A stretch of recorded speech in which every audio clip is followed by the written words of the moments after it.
supported local charities, and helped train our first responders. Dealer Collision, your place for collision repair.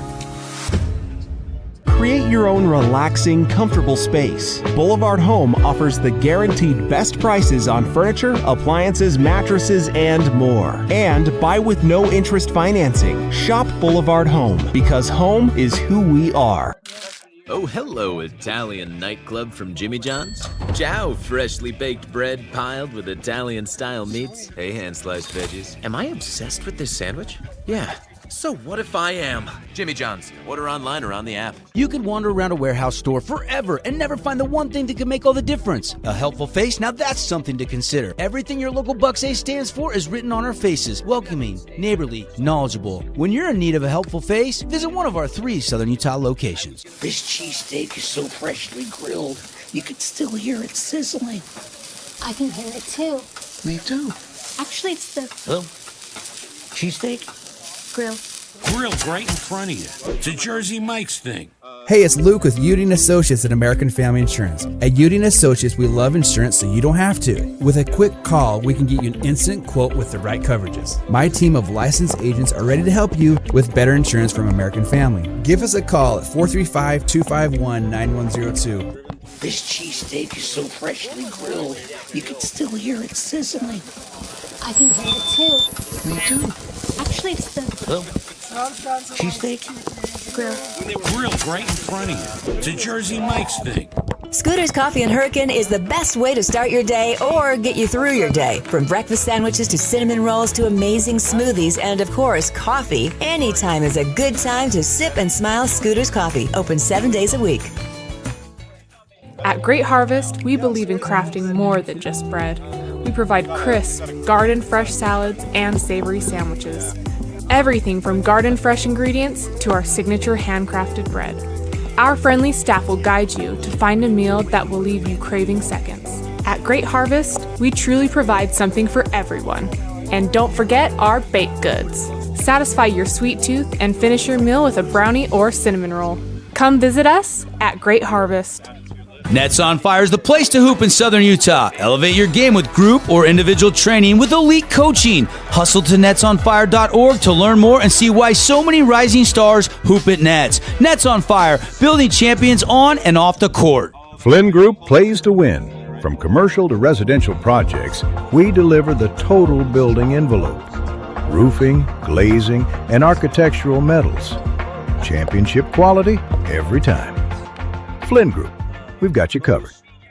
You could wander around a warehouse store forever and never find the one thing that could make all the difference. A helpful face? Now that's something to consider. Everything your local Bucks A stands for is written on our faces. Welcoming, neighborly, knowledgeable. When you're in need of a helpful face, visit one of our 3 Southern Utah locations.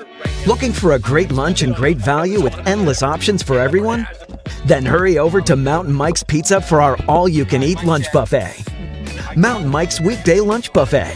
It's lunch and salad bar the way it ought to be. Get the whole family moving with the City of St. George Recreation Department. Okay. They offer You fun, volume good? affordable youth and adult sports You for want- all volume ages is and probably skill a little levels. high. Okay, Make better, memories, better. Stay active, Yep. and Better, get okay. out and play. I'm running Sign at up 7. today at You want to run at 7? sgcityutah.gov/sports. Right there, good?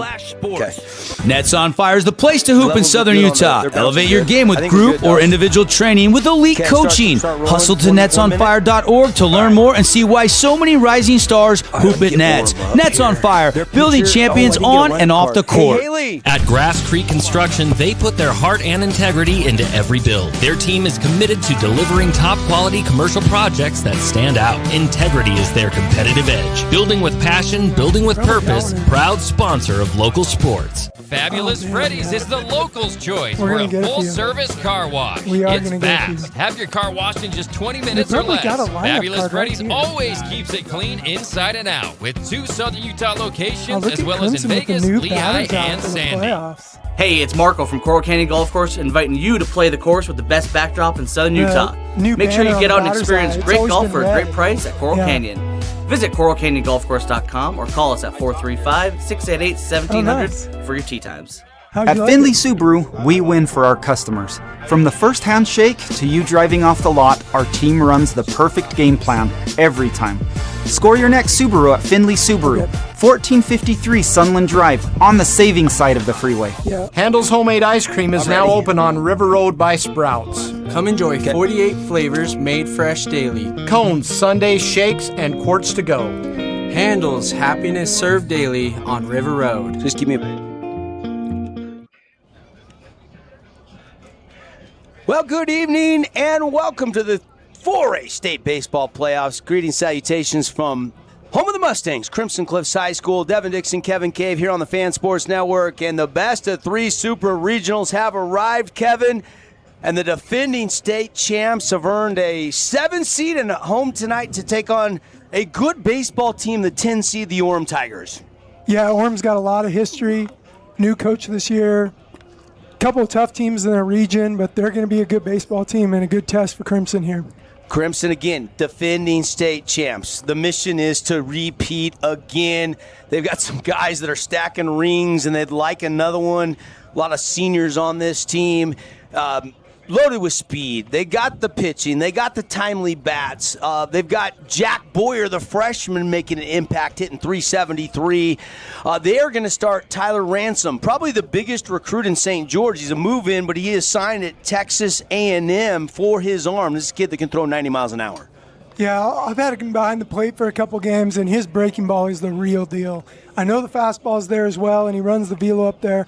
But the breaking ball and the changeup are incredible pitches also. It's going to be a tough go for Orem tonight against Ransom. And they will throw Chase Ford. This is an Orem team, Kev, as we welcome everybody into our pregame show built by Bucks Ace Hardware and presented by the Court Specialist, featuring Sport Court of Southern Utah, that hits .269 coming in.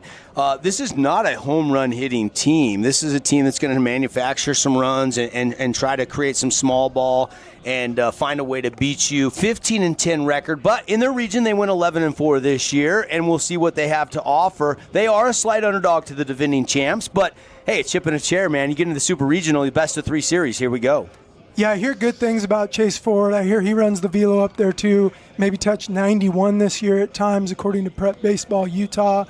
What I've noticed from Orem on their schedule is that they've taken care of business against teams that have worse records than them, and they've beaten Provo, beaten Timpanogos, and knocked off some tough teams as well in the process. And they got some dudes that can hit. Look out for Chase Ford hitting .506 on the year, also starting on the bump tonight. He's a junior.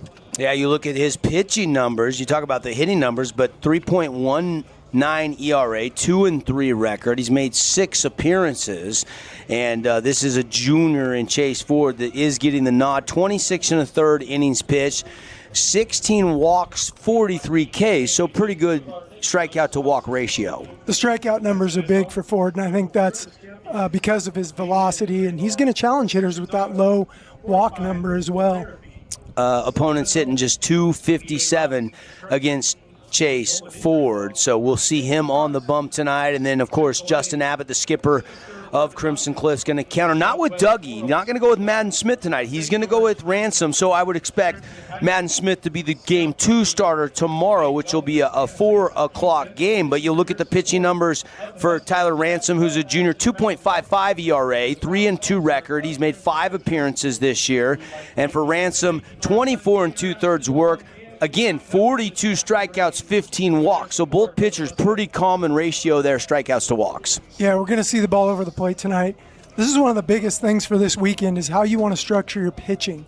As a coach, you're thinking hours and hours about how you're going to get through this weekend, and if you make it to the bracket, are you able to make a run with the pitching you've got left? So I think what you do is you work backwards. You think, who do I want to start Monday if we make it to Kearns? Who do I want to start Tuesday if we make it to Kearns?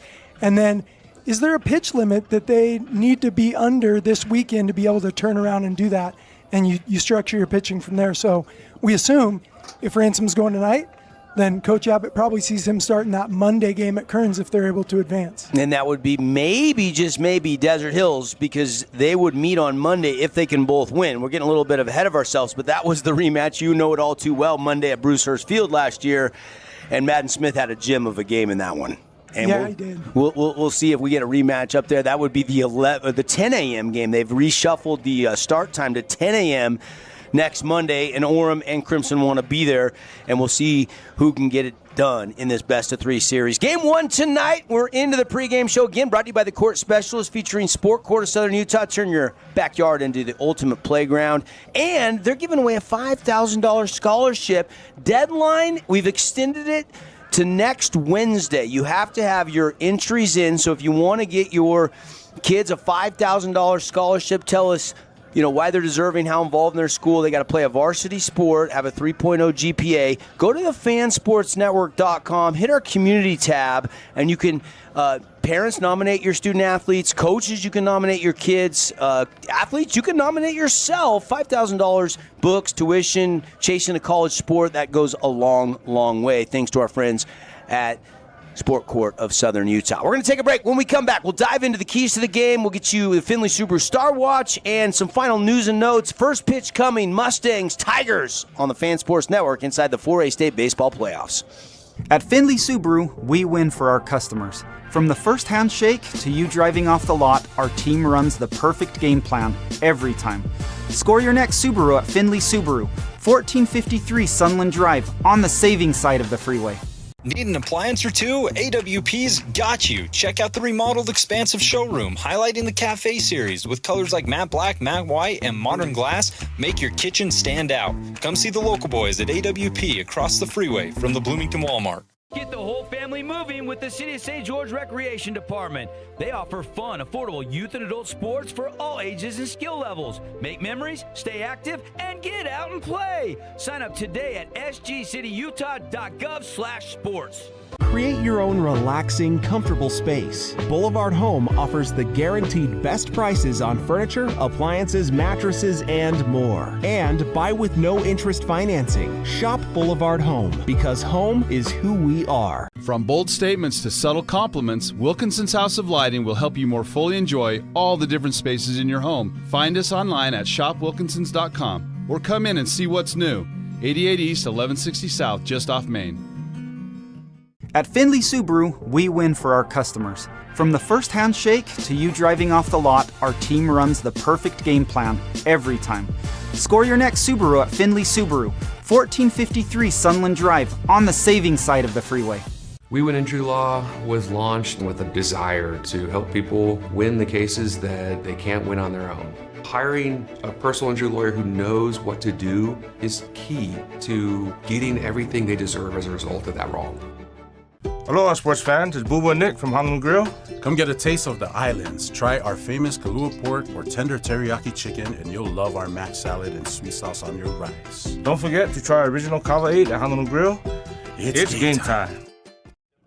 Hey, back here, playoff baseball on the Fan Sports Network, streaming on our YouTube page. Just search the Fan Sports Network, give us a subscribe, and of course, coming at you on your home for all of the 4A State Baseball, KSLSports.com. Devin Dixon, Kevin Cave here in the Grass Creek Construction broadcast booth.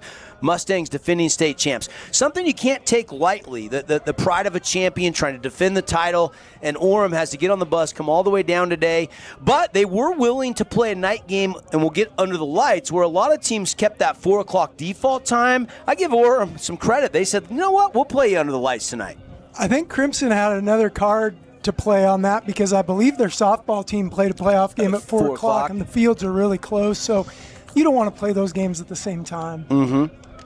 Yeah, no question about it. So baseball tonight, 7 o'clock. Can tell you already, Desert Hills won 10-7, so they take game 1 in the best of 3. That was an earlier game. They beat Stansbury. Harmon Skeen had his 14th home run of the season. That's the most ever by a Region 9 player, passing 2017 Pineview Panther Austin Smith, who had previously held the mark. Pretty impressive for Harmon Skeen. You know that kid really well. Yeah, and I was over there to watch that game, and that home run was a line drive. I don't think it got above the scoreboard.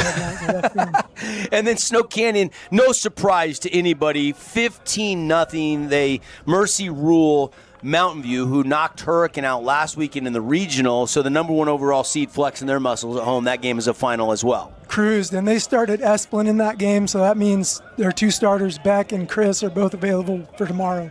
And then Pineview Pineview lost on the road today up north, but Dixie got a nice win, that 8-9 matchup. So Pineview loses, but Dixie beats Mountain Crest in game 1 today. And then Cedar also lost. So Cedar and Pineview, the only Region 9 teams to lose so far today.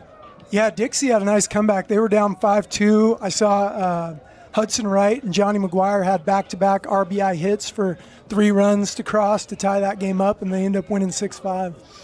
All right, let's dive into the keys to the game, brought to you by the City of St. George Recreation Department, inviting you to get out and play. Youth and adult sports, sign-ups always year-round. Get it out and play at St. George Rec Center. Let's talk about it first for Orem, Coach. What's going to be important? You're on the road. You're facing the defending champs. Yeah, Orem can swing it a little bit, so I think for them it's going to be, do their underclassmen, which the heart of their lineup and their pitcher tonight are all underclassmen, are they able to compete against elite 4A pitching in Ransom and for the rest of the series, Smith and the rest of the Crimson staff? So while they can swing it, does it hold up against the type of pitching that Crimson's going to bring? So we'll keep an eye on, their hitters against a guy like Ransom. You were, admiring his curveball. Obviously, he's got some velo as well, the Texas A&M recruit. Are they going to go small ball? This doesn't seem like a team. Although they can hit it, this doesn't seem like a team that's going to hit, a bunch of home runs. Yeah, Coach Lopez, even though he's his first year as the head coach at Orem, he was a longtime assistant at Maple Mountain, which is another big baseball program in the state of Utah, so he knows his way around the third base box, and he'll do what he needs to do to get runners across home plate tonight. Ingman does have 3 and Ford does have 7, but as a team, only 12 dingers this year. You look at the home runs on the flip side when you look at Crimson, and this is not a power hitting team either. They've got Chappell that's got 2. Navarro does have some home run pop, but he had to play JV for the first half of the season because he's a transfer. He's got 3 dingers to pace the Mustangs in that department. But the wind is blowing out tonight, Kevin. It's a beautiful day at the yard. Temperature's just perfect for some baseball, but there is a breeze blowing out to left field. And it's a short porch in left here at Crimson, something like 295, 300 feet down the line. So left field is very available, especially for a power bat like Navarro. Crimson's built for the playoffs. They pitch it, and their offense is based on execution. So it's not very often you get a runner on base and there's not some kind of sign coming on from the third base box for Crimson. They hit and run, they steal, they bunt, they fake bunt. So that's kind of a durable way to approach an offense because it works against elite pitching, it works against not as elite pitching, and it works on windy days, cold days, whatever. There you go. There's some keys for the Mustangs. Get runners on, the plate discipline, the playoff experience, some of the keys. Probably nice to get off to a hot start here at home in the Super Regional. Our 3-man crew is calling the managers, Coach Lopez and Coach Abbott, to the plate.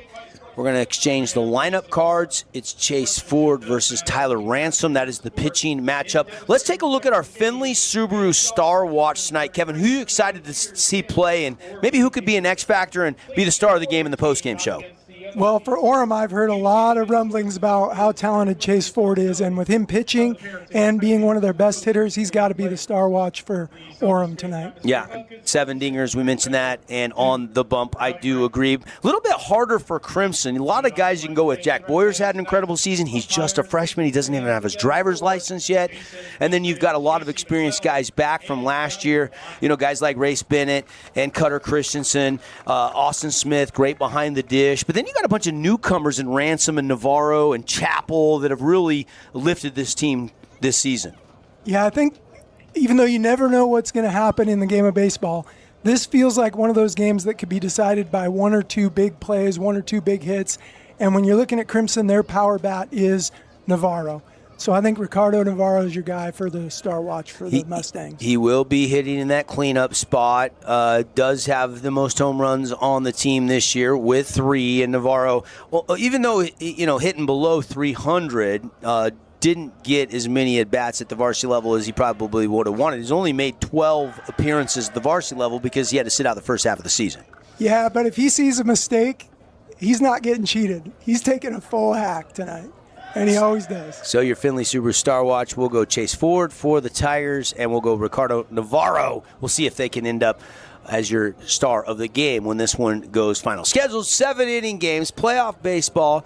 one of the later games. A lot of the games, like we just mentioned from the scores earlier, already final, but this one going to finish under the lights here in Washington, Utah, home of the Mustangs. What is the porch to center here, Kevin? Is it one of the deeper porches in center? It's got to be further out there than maybe even D Hills or Snow Canyon, doesn't it? Yeah, it looks a little bit deeper than Desert Hills, definitely deeper than Snow Canyon. But as you point out to center field, I noticed that Crimson Cliffs got themselves a new batter's eye for the playoffs. That navy blue banner is brand new. It's always been red in the past. Looks good looking. Yeah, looks good. Do have turf down the baselines, but infield is grass. They do have the turf on the pitcher's bump, but dirt infield and obviously outfield all grass. A lot of people are trying to transition to more and more turf, I know, with the heat here in southern Utah. Managers have exchanged the lineup card. Appreciate Pregame, built by Bucks Ace Hardware, and also presented by the Court Specialist, featuring Sport Court of Southern Utah. Again, don't forget, you got till next Wednesday to nominate your high school seniors for that Sport Court $5,000 scholarship. Just go to thecourtspecialist.com or thefansportsnetwork.com and get your nominations in before next Wednesday. $5,000, that'll make a big difference. We're going to take a break. After our national anthem, we'll come back. We'll get you starting lineups and the first pitch. Mustangs, Tigers coming up inside the 4A State Baseball Championships. From bold statements to subtle compliments, Wilkinson's House of Lighting will help you more fully enjoy all the different spaces in your home. Find us online at shopwilkinsons.com or come in and see what's new. 88 East, 1160 South, just off Main. Welcome to the Back Nine. We bring the world's best courses to you. Elevate your game at any time with 24/7 access to top-tier golf technology and expert PGA instructors available. Back Nine Golf is a place to improve your swing for all ages. Join us today. We Win Injury Law was launched with a desire to help people win the cases that they can't win on their own. Hiring a personal injury lawyer who knows what to do is key to getting everything they deserve as a result of that wrong. Huge news! Sport Court has a brand new showroom and design center, and it's next level. See why so many are choosing Sport Court here in Southern Utah for top quality basketball, pickleball, and multi-purpose courts. Learn more at sportcourtofsouthernutah.com. Need an appliance or two? AWP's got you. Check out the remodeled expansive showroom, highlighting the cafe series with colors like matte black, matte white, and modern glass. Make your kitchen stand out. Come see the local boys at AWP across the freeway from the Bloomington Walmart.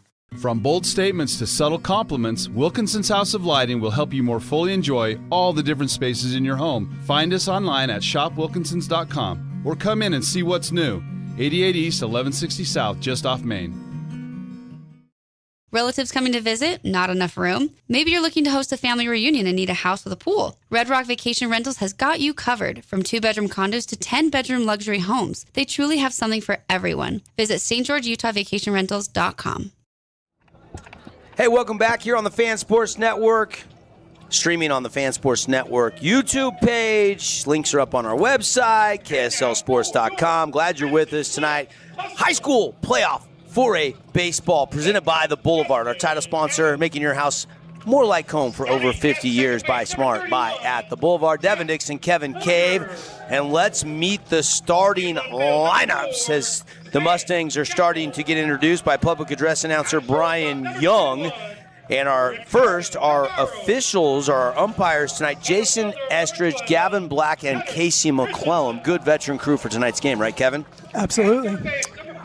Tyler Ransom will be on the bump here in the first inning. Jack Boyer at second. Sam Chappell will bat third and play left field. Ricardo Navarro coaches Findlay Subaru Star Watch player tonight. The shortstop batting cleanup. Cutter Christensen in center field batting fifth. Race Bennett at third.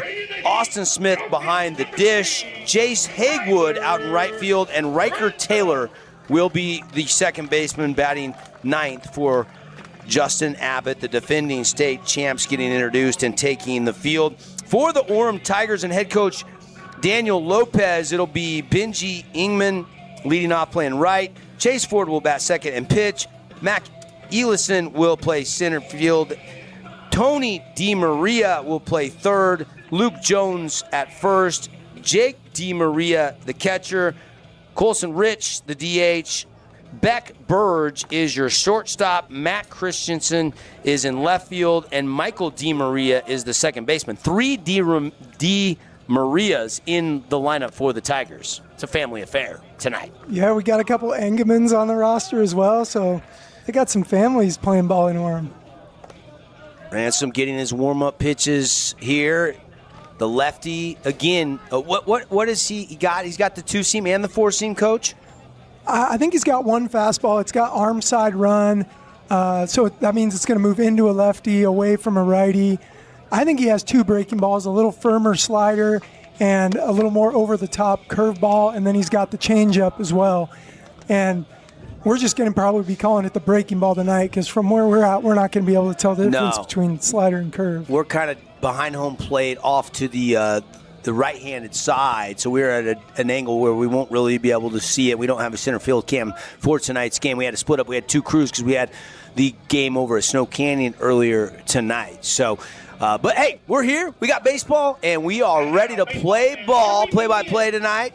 Brought to you by our friends at Best Friends Animal Sanctuary, Kanab, Utah. Take home your new best friend, or check out the website, bestfriends.org. Kevin needs a new pet at his house.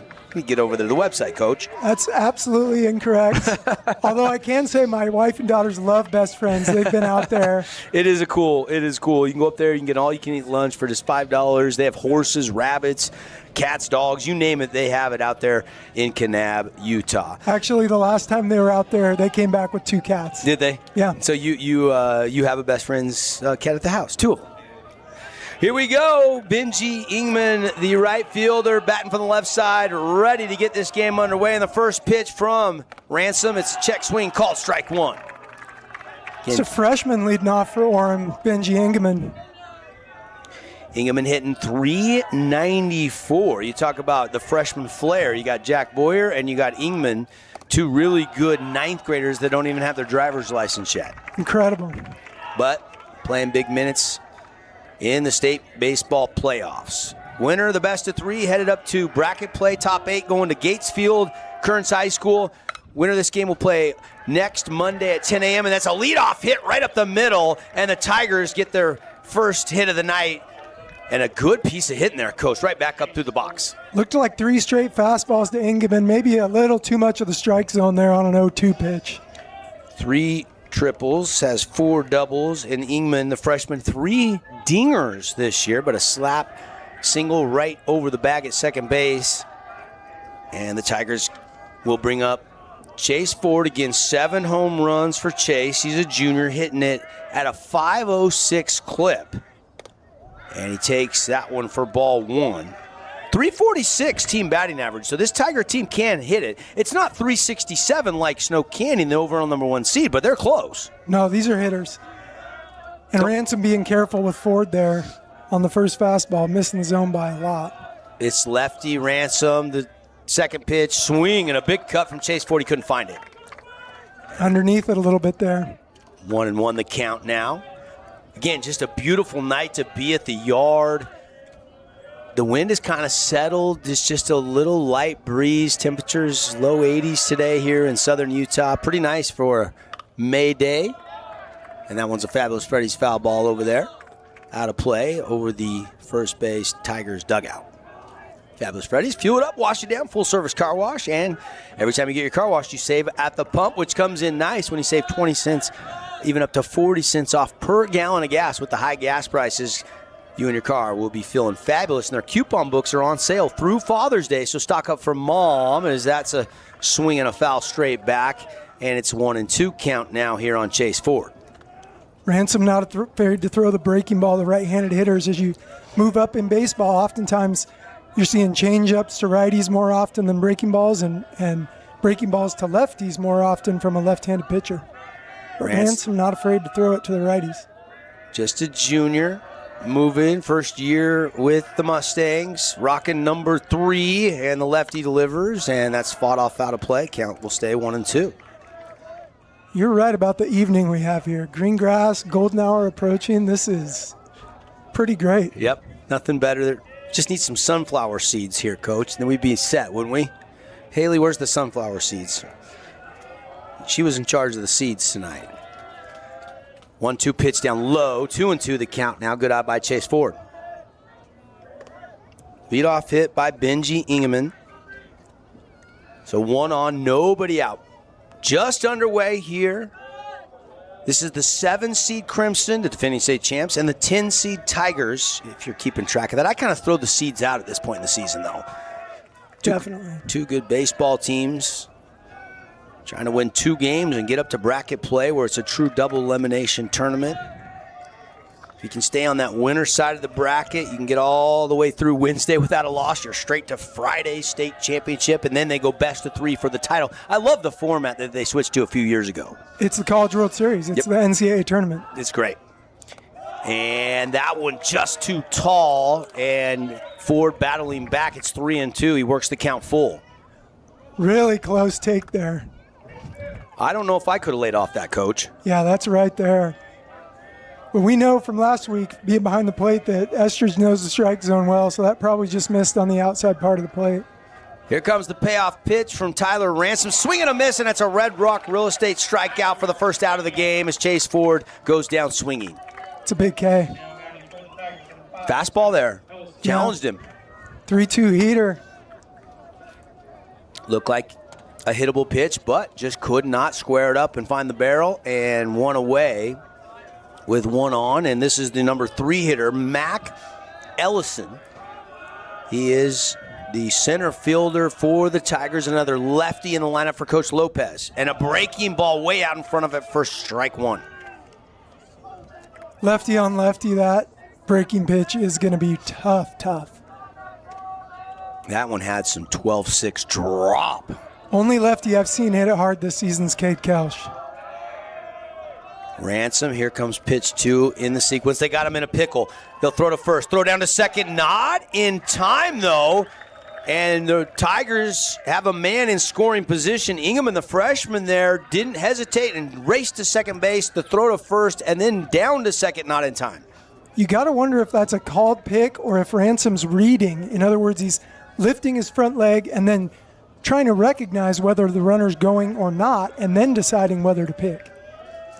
Regardless, stuck on the pond, as I like to say, for the Tigers. How big would it be for them to get off to a hot start on the road here in the top of the first inning? And they got Ellison at the plate.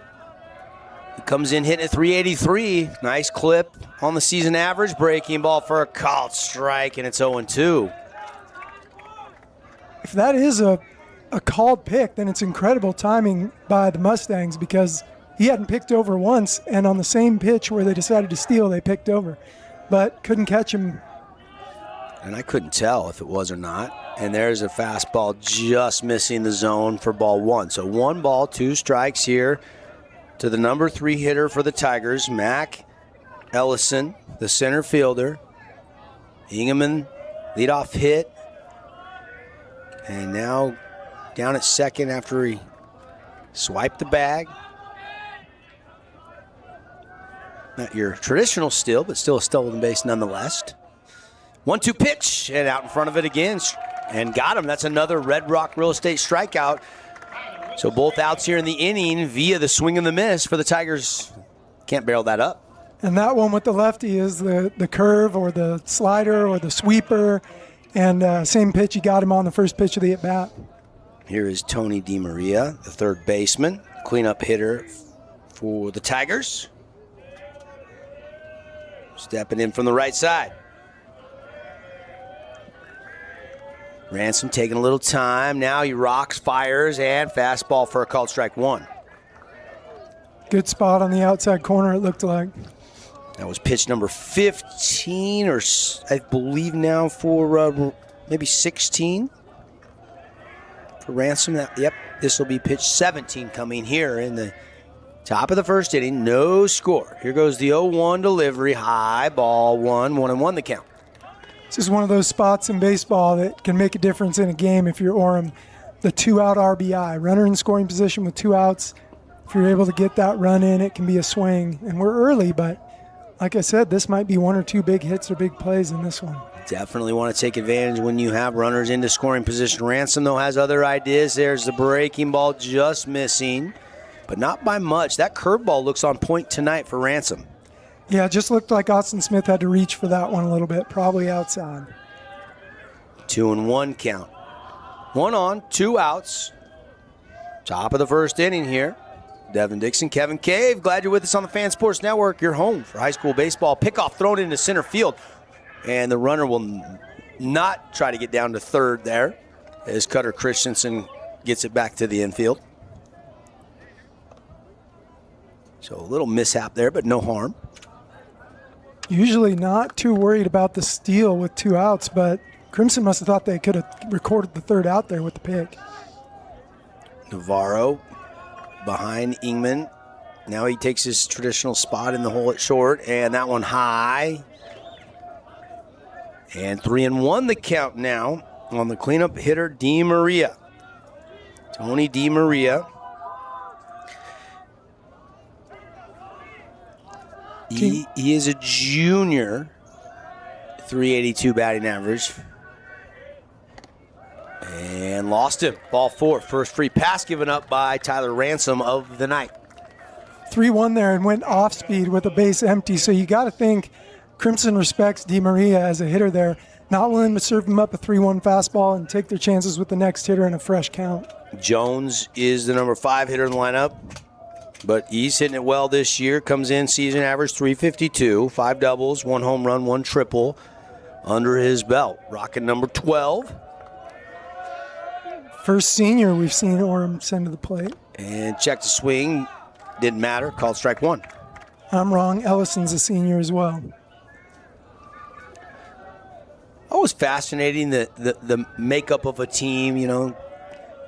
Both these teams obviously with some really talented freshmen, but made up with some experienced veterans as well. No score here. Top of the first. Again, wind has settled down, was breezing, and now it's just beautiful out. Thought maybe we'd see some long balls, but wind is dipped as that one misses too tall, and it's 1-1. One thing Orem's already got to be happy with is that the pitch count's a little up for the first inning here. 22 pitches for Ransom. Jones, the right-handed batter, the left-handed pitch. And he's taken for a called strike 2. 1-2 the count. Ransom looking for his 3rd K of the game if he can get Jones. 2 Ks, both guys retired swinging so far here in the first.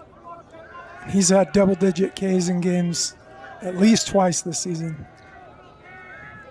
Ransom surveys the runner. Now he comes to the plate and trying to get him to chase. That one outside the zone. 2-2 the count.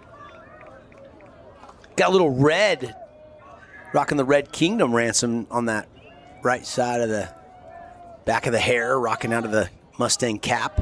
Yeah, you're going to have to check and see if the other Crimson players all did that together. I'm seeing some pink and red in the dugout down there. That's right.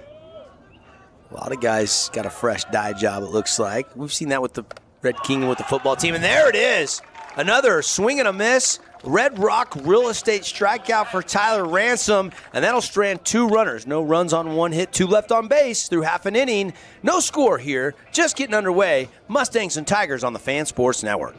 At Grass Creek Construction, they put their heart and integrity into every build. Their team is committed to delivering top-quality commercial projects that stand out. Integrity is their competitive edge. Building with passion, building with purpose, proud sponsor of local sports. Hey, it's Luke with Udine Associates at American Family Insurance. At Udine Associates, we love insurance so you don't have to. With a quick call, we can get you an instant quote with the right coverages. My team of licensed agents are ready to help you with better insurance from American Family. Give us a call at 435-251-9102. Hey, it's Marco from Coral Canyon Golf Course inviting you to play the course with the best backdrop in southern Utah. Make sure you get out and experience great golf for a great price at Coral Canyon. Visit coralcanyongolfcourse.com or call us at 435-688-1700 for your tee times. Today's game is brought to you by Flynn Companies, Intercap Lending, Nets on Fire, Jersey Mike's, and Stretch Lab.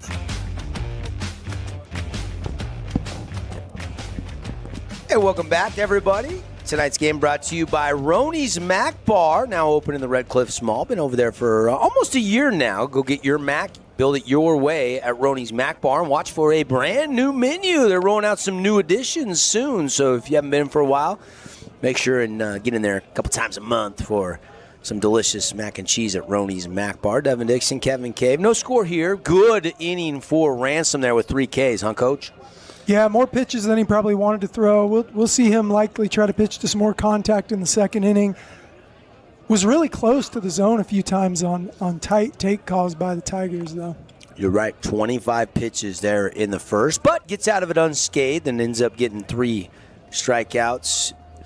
And now we'll see Chase Ford, watching him closely in his warm-up tosses, the junior pitcher for the Tigers. Big spot for this young man tonight against the defending state champs. Yeah, first look at Chase Ford. I'm excited to see what Ford has tonight. Jay Maria behind the plate is also going to play a role in this game. As much as Crimson tries to run and move base runners, he's going to have to be a little bit of a field general in the bunt game, in the running game. You're right. And again, 3 Di Marias in the lineup, so you're going to hear that name quite a bit throughout the broadcast tonight. Presented by our friends at the Boulevard. Here we go, firing up the bottom of the first inning, leadoff man. And that one just too tall for ball 1 from Chase Ford. Ransom playing the 1 position and hitting in the 1 hole.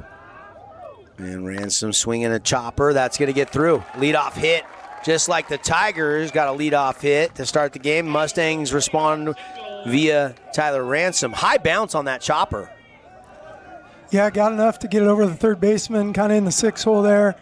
Doesn't look like Crimson's going to run for Ransom. They have the option of using a courtesy runner for their pitcher here, and they're not going to do it. Take a look at the We Win Injury Law replay. You can see that high bounce and getting it out there for a leadoff hit. And here is Jack Boyer. Orem immediately makes a move to first. 2 or 3 years ago, we ran our pitcher against Snow Canyon, didn't use the courtesy, and I think Seacrest picked over 8 times in a row. Try to make our pitcher slide back in, wear him out.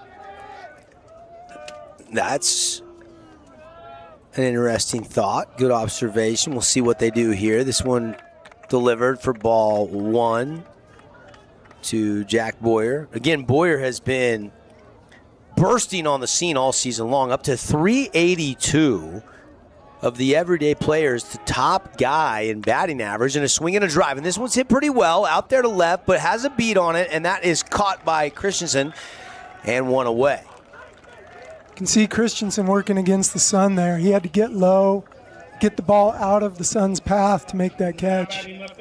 It's a little hazy, but there's enough brightness out there to make it hard and left.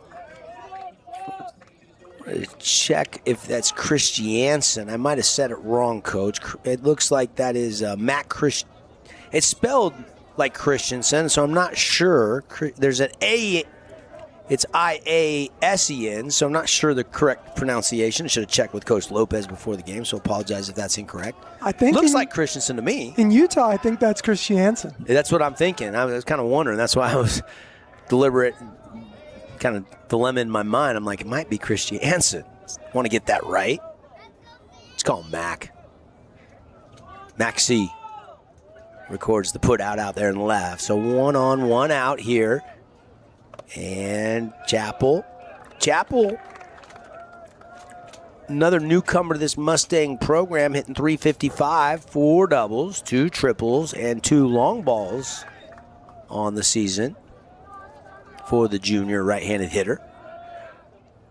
And a 1-0 pitch missing, and it's 2-0. Don't have the gun on the pitchers tonight. You were supposed to bring your gun. I forgot to remind you. Can't get anything from this angle anyway. Probably too far away. You got to be straight behind. Yeah, we're not directly behind home plate. We're kind of in our own little broadcast booth here up next to the press box on the upper deck of the roof. It's actually a pretty good vantage point, really. We're in open air tonight. This is beautiful having this vantage point with the open air. Maybe Justin Abbott can come skip from up here. He'd probably like this view. And lost him. Chappell is aboard. So 2 on with 1 out, and Ford gives up the free pass, and Chappell will take the base on balls and trot down to first base. Here is the cleanup hitter, the shortstop, Ricardo Navarro. Coach went with him as our Findlay Subaru Star Watch player tonight. This kid's got some pop and some power. And he's got ducks on the pond as well here with 1 out in the first inning. Christensen is on deck. Cutter Christensen, CC, hanging out in the batter's box. And Ford got himself in a little jam. 2 on, 1 out. Junior right-handed pitcher delivers, and that one in for a called strike 1. And he's out in front of Navarro. Navarro, I was at his signing day, even though he's a newcomer to Crimson. He signed at a Midwest JC. I'm trying to think of the name of the school. I think it's Northwestern or Northwest. Is that in Nebraska or Kansas? I can't remember the state. I'm going to guess Nebraska. But I think it's a pretty good JC baseball school.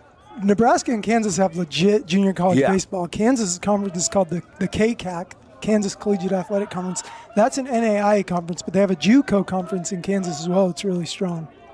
That's where he'll be heading after his senior season is done here next week. And that one missing, and it's 2-1 the count. 2 on, 1 out.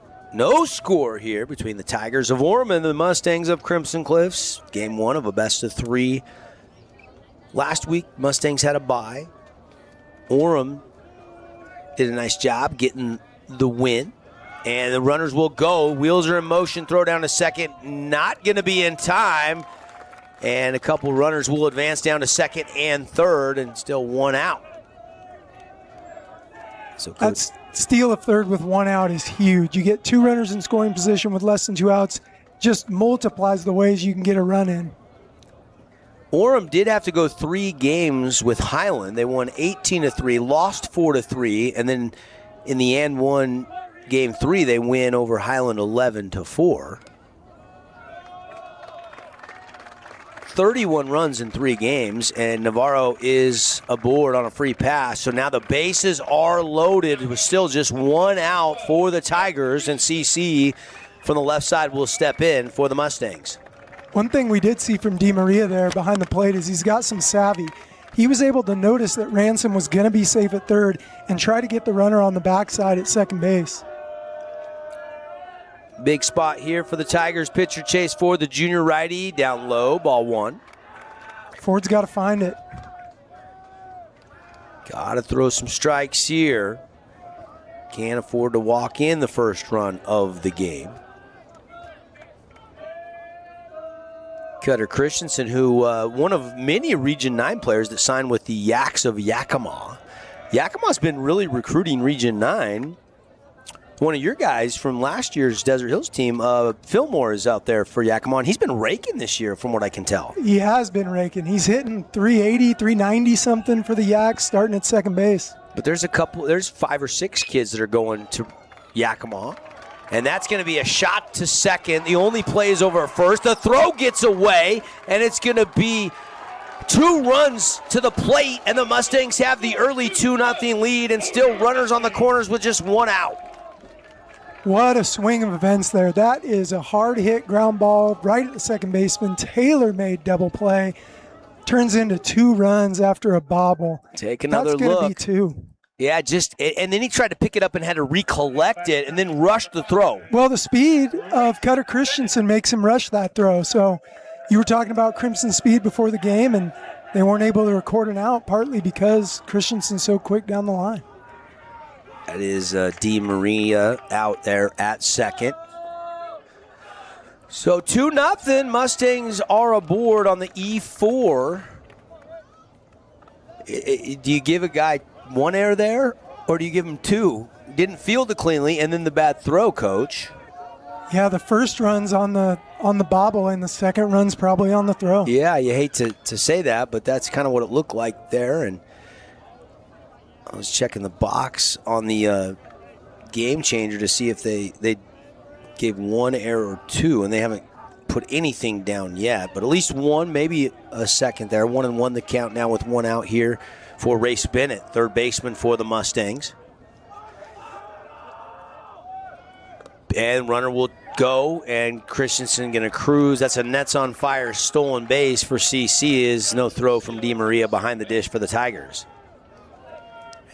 DiMaria went with the full arm fake, tried to draw the runner off from third.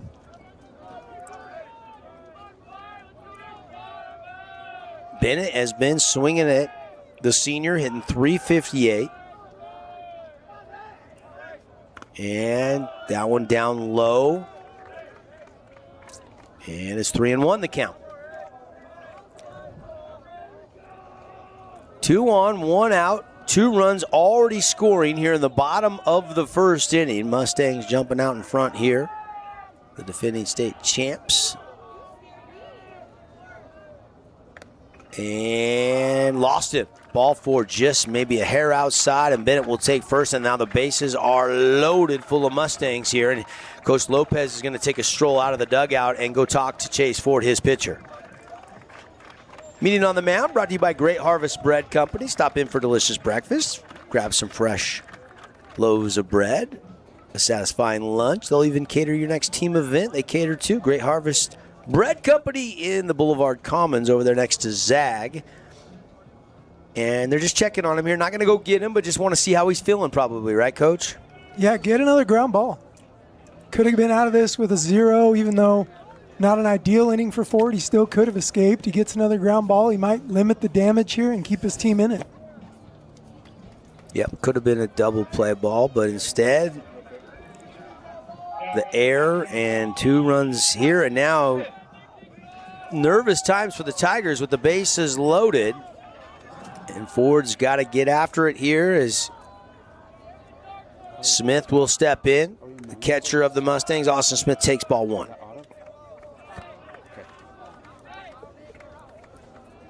Smith, the senior, hitting .328 on the year. 9 doubles for Austin. So had a lot of extra base hits. Leads the team, I believe, in doubles with 9. Next closest on the team is Cutter Christensen with 6. Burbage has 5. Oh, and Jack Boyer has 7. So Boyer second on the team with 7. But nobody has more doubles than Austin Smith. He'd love a double right here because it would probably score 3. And Smith is committed to Yakima? Yakima. He's another Yak, yeah. Yep. Him and CC.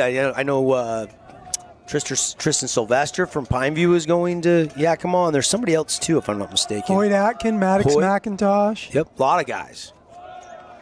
They are raiding Region 9, which is not a bad idea, actually. There's some talent down here. This is a baseball region, and I always like to point out nobody has won a 3 or 4A state championship since Grantsville in 2013. That was the last time somebody other than a Region 9 team won it. And there's a shot, and this is going to play to couple. It gets into the alleyway in right center field. Smith's digging, and they're going to wave the runner around third, and it is going to be a bases clearing 3 RBI double for Austin Smith, and it's 5-0.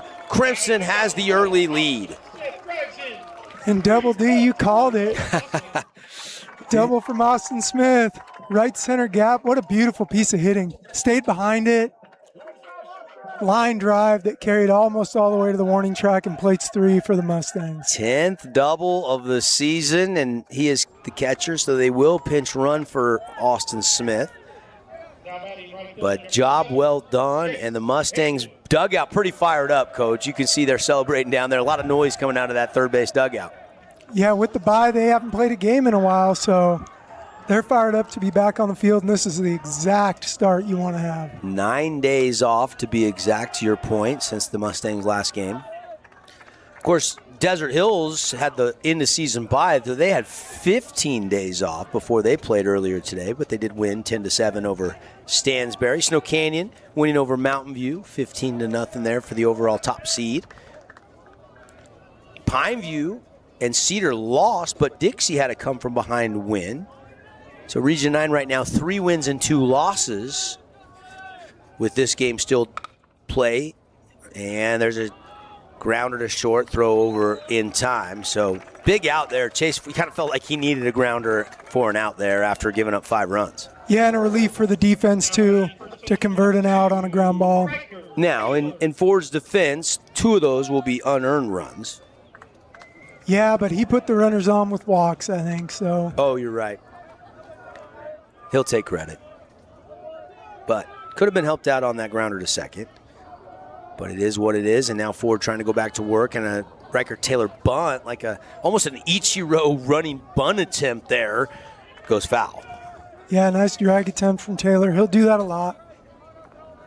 Crimson's shown bunt. They've already put the steal on a couple times. They're playing their game. Taylor, 279, and checks the swing. No bunt attempt there for ball one. Count now 1-1. Still got a runner in scoring position over there at third base. That is Mitchell that is running for Austin Smith after he had the bases clearing 3 RBI double moments ago to give the Mustangs a 5-0 lead here in the bottom of the first inning. Crimson went 8-4, finished solo second behind Snow Canyon. Split with the Warriors towards the end of the Region 9 season. Desert Hills finished third in Region 9. But Crimson obviously ended up the 7 seat. Snow Canyon, the region champs, was the 1, Deals the 2, based on the whole body of work with the new Max Prep RPI rankings. And Crimson was the 8 seed last year, so they aren't bothered by being the 7 seed. Well, and they played a really tough preseason. Oh, yeah. They went down to Bishop Gorman, played 4 top 25 teams in the country. National level tournament. Yeah. Teams from Florida and that. And it's kind of that decision in the offseason for skippers is their scheduling. Like, you're trying to figure out who's tough. What do we do? Do we play some games we know we can win? Do we try to find some balance? Or we just want to get battle tested as he lost him and Riker-Taylor draws a walk? What's your theory on how to schedule with the RPI being so prevalent as how they seed you for state? You want to have a good mix. You need to compete early in the season to see what you're made of and to make sure that you're seeing some good arms before you get into region. But the record can be important on seeding. And then again, the seeding might not matter, as we've seen from the Mustangs. They were the 8th seed, as you mentioned, and they were dogpiling at Bruce Hurst Field last spring. Chopper into the dirt as they batted around, and Tyler Ransom becomes the 10th Mustang to get a plate appearance here in the bottom of the first inning with the 5-0 lead. But that Gorman tournament is one of those things that if you get in, you got to go. Yeah. You got to go play those teams. And it probably inflated their ERA a little bit, and they played some really good players, and didn't get a win down there, went 0-4. But at the end of the day, they're battle tested, and it's the trade-off. That's probably part of the reason they're the 7th seed. You play 4 other 3A or 4A schools in the preseason, and you win 3 of 4. You're probably a 4 or 5 seed. You probably move up a few slots. I don't think Coach Abbott regrets going down there and playing good competition, though. No, I don't either. A little action in the Orem pin here as Chase Ford's pitch count gets up a little bit. Yeah, we talked about Ransom throwing 25 pitches. Ford is already at 38 pitches here in the bottom of the first inning, as the Mustangs have shown some pretty good patience at the plate and had some timely hits. I think Lopez would like to see Ford get out of this inning so he can give his reliever a clean inning. After throwing 40, I don't know if Ford comes back out for the second inning, even if he gets out of this. And lost him. No, called strike. Ransom had thrown the bat down, thought he was on base with the walk, but he'll have to grab the bat, and the count rolls to 3-2.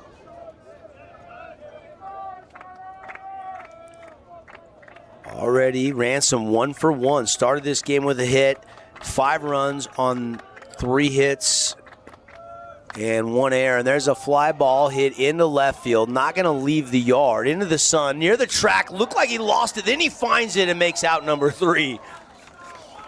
So definitely lost it there for a minute. Chris Jansen, you could kind of tell he hesitated. Like, where is it? He put his mitt up to try to block the sun. Then he found the baseball and records the 3rd out. But again, 5 runs on 3 hits and an error, and the Mustangs jump out in front here on Orem, 5-0 on the Wilkinson's House of Lighting scoreboard. We'll be right back for inning number 2 on the Fan Sports Network and KSLSports.com. What you're about to hear may impact your dinner plans. The viral mac and cheese place you've seen online has made its way to town. Imagine build your own mac with fan favorite toppings like smoked brisket all the way to the controversial pineapple. Try it at the Red Cliffs Mall in St. George or in front of BYU in Provo. Flynn Group plays to win. From commercial to residential projects, we deliver the total building envelope. Roofing, glazing, and architectural metals. Championship quality every time.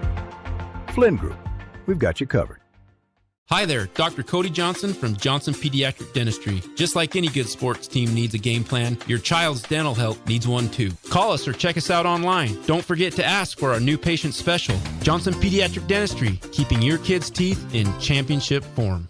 Today's game is brought to you by Handel's Homemade Ice Cream, Sport Court of Southern Utah, Mountain Bikes Pizza, Grass Creek Construction, and Jimmy John's. Hey, welcome back, everybody. On a Thursday night, we are into the second week of the postseason here in the state of Utah on the 4A classification. Glad you're with us here. It's our Boulevard home. Game 2 of a double dip. We had Snow Canyon and Mountain View earlier. That game ended a little bit earlier with a 15-0 win for the Warriors. The mercy rule was in effect over there in Game 1. And here, great start for the Mustangs as well. They are up 5-0, and Ransom kind of comfortable now. He can kind of go after hitters with the 5-0 lead on the bump for the Mustangs. Ton of pressure off for Ransom. He can just reach back and go now. But what you have to do with that kind of lead and after you put up a 5 is throw strikes. I haven't got to know Tyler yet, but I did hear a little bit about his off-season last summer, and he was throwing 93, 94, and A&M saw him and offered him, mid-90s with the velo. That'll get the college scouts' attention, won't it? Especially from the left side. Yep. And that one missing. And 4 straight balls, and DeMarie is aboard. And the Tigers do need base runners, down 5-0. So for the second consecutive inning to start this game, Tigers have their leadoff man aboard, and they will pinch run for the catcher of the Tigers. You wonder if hitting in the lineup there, Ransom wasn't able to get a couple tosses to keep loose during that long inning.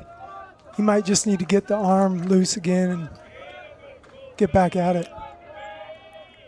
Ransom high, ball 1. This is Rich. Getting his first at-bat of the night.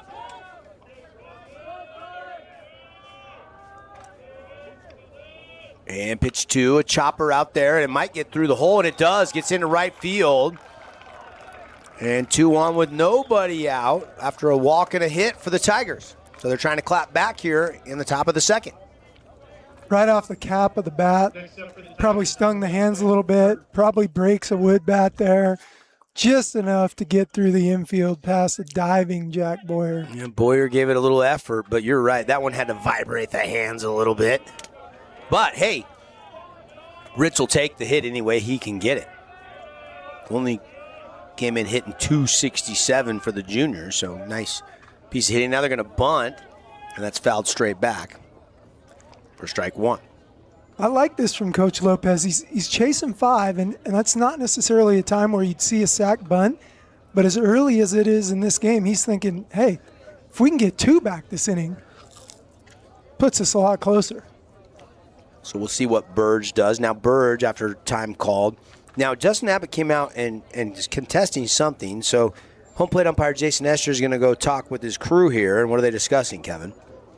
I think the foul ball is good for Abbott. So the only thing I can think is that he's saying the hitter stepped out of the batter's box and made contact with the ball, which would be an automatic out. Not granted, though, is it?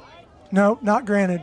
But if he did step out, fully out of the batter's box and the ball hit the bat, then he's out. I think Abbott was just double checking to see if any other of the umps saw that. Good call. Great observation. Ransom delivers. They'll throw down to first behind the runner after ball 1, and he is back to first in time. So runners on the corner for the Tigers, and it's a 1-2 count, I believe. You know what? They didn't call that a foul ball. No. That's what Abbott was asking about because the runner moved up to third. Abbott was saying, I think that's foul. Put the runner back to second. Ah, that makes sense. Here's the pitch from Ransom, and that one's ripped, but Boyer on it. The throw over to first, double play. Line out to second, and the runner over there, Rich, wandered off the bag too far, and the Mustangs get 2 quick ones. That's a big base running error there. No outs, infield height, line drive. You got to freeze or take a step back as the runner at first there. See that all the way through. And now another great Harvest Bread Company meeting on the mound. Justin Abbott, a jog out to the bump to talk with the whole infield. Everybody drawn in here. Again, glad you're with us on the radio, simulcasting on the live stream tonight on the Fan Sports Network YouTube page, as well as KSLSports.com. We are going to be bringing you the entire state tournament, every single game from Kearns High School next week. Kevin and I will be up there. Caden Formaster, Paul Ratliff, Tara Atkin, Michael Fisher. We got the whole crew up there. Unfortunately, our guy Dusty Allen's got to stay at the command center in St. George. It won't be with us. I'm sure he wishes he could come hang out with us for a week. Bring the golf clubs up to Taylorsville and West Jordan. Yeah, at least drive the golf cart, right? I don't know exactly what that meeting was about.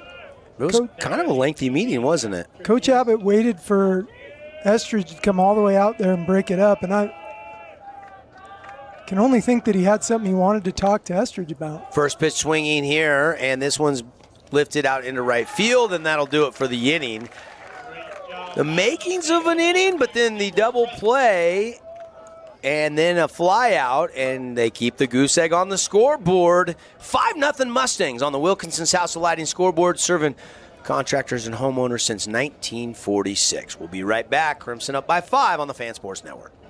News! Sport Court has a brand new showroom and design center, and it's next level. See why so many are choosing Sport Court here in Southern Utah for top quality basketball, pickleball, and multi-purpose courts. Learn more at sportcourtofsouthernutah.com. Since 1967, we've helped Southern Utah families. Whether you need traditional burial, on-site cremation, or pre-planning, our team provides compassionate, personalized care. We're the choice of more local families because we treat yours like our own. Let us help you honor your loved ones with dignity. The legacy of excellence continues. Call 435-673-4221 or visit metcalfbonzomortuary.com today. Today's game is brought to you by Handel's Homemade Ice Cream, Sport Court of Southern Utah, Mountain Bikes Pizza, Grass Creek Construction, and Jimmy John's.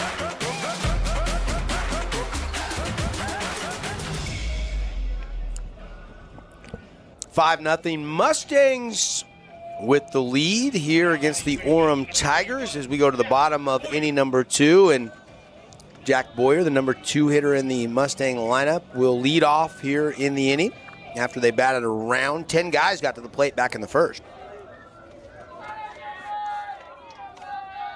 And I'm sure that was a delightful first for Coach Justin Abbott. Ooh, and that got Jason Estridge, who's going to have to jog that one off. That one smarts a little bit. Maybe off his hand there, Coach? Looks like the hand or the arm. That really hurts. He's going to take a stroll around there and kind of flipping that hand out. Looks like maybe right off the top of the hand, if I had to guess. Yeah, you know, they tell you if you're going to have your hands out as an umpire, you got to brace them on the leg so you don't break anything, but it's still going to hurt like heck when you get hit. Coming at you at 80-plus miles an hour. We don't have the radar gun on, but, you know, still zipping. Orem sticking with Chase Ford here. I got to think Coach Lopez is just going to get him up to a reasonable pitch count and say, hey, we're down. We got to save our pitching for tomorrow. Eat us up some innings, Chase. Yep. Yeah, through pitch 44 already there, and this is pitch 45, and there's a 3-0 count, and that's right down Broadway for strike 1. Needed a strike and got it. Wind has died down, and again, just a beautiful night. First pitch temperatures in the low 80s here in St. George, and lost him there. Ball 4. Boyer is aboard on the base on balls. And that is walk number 5, I believe, already by Chase Ford in this game. So a lot of free passes given up by Ford via the walk. And his numbers coming into this game didn't indicate that's what we were going to see. So a little bit of an off night so far. We'll see if he can get it together and eat some innings up for Orem. Maybe let him sneak back in this one. And strike 1 there. This is Chappell. One of those 5 walks back in the first.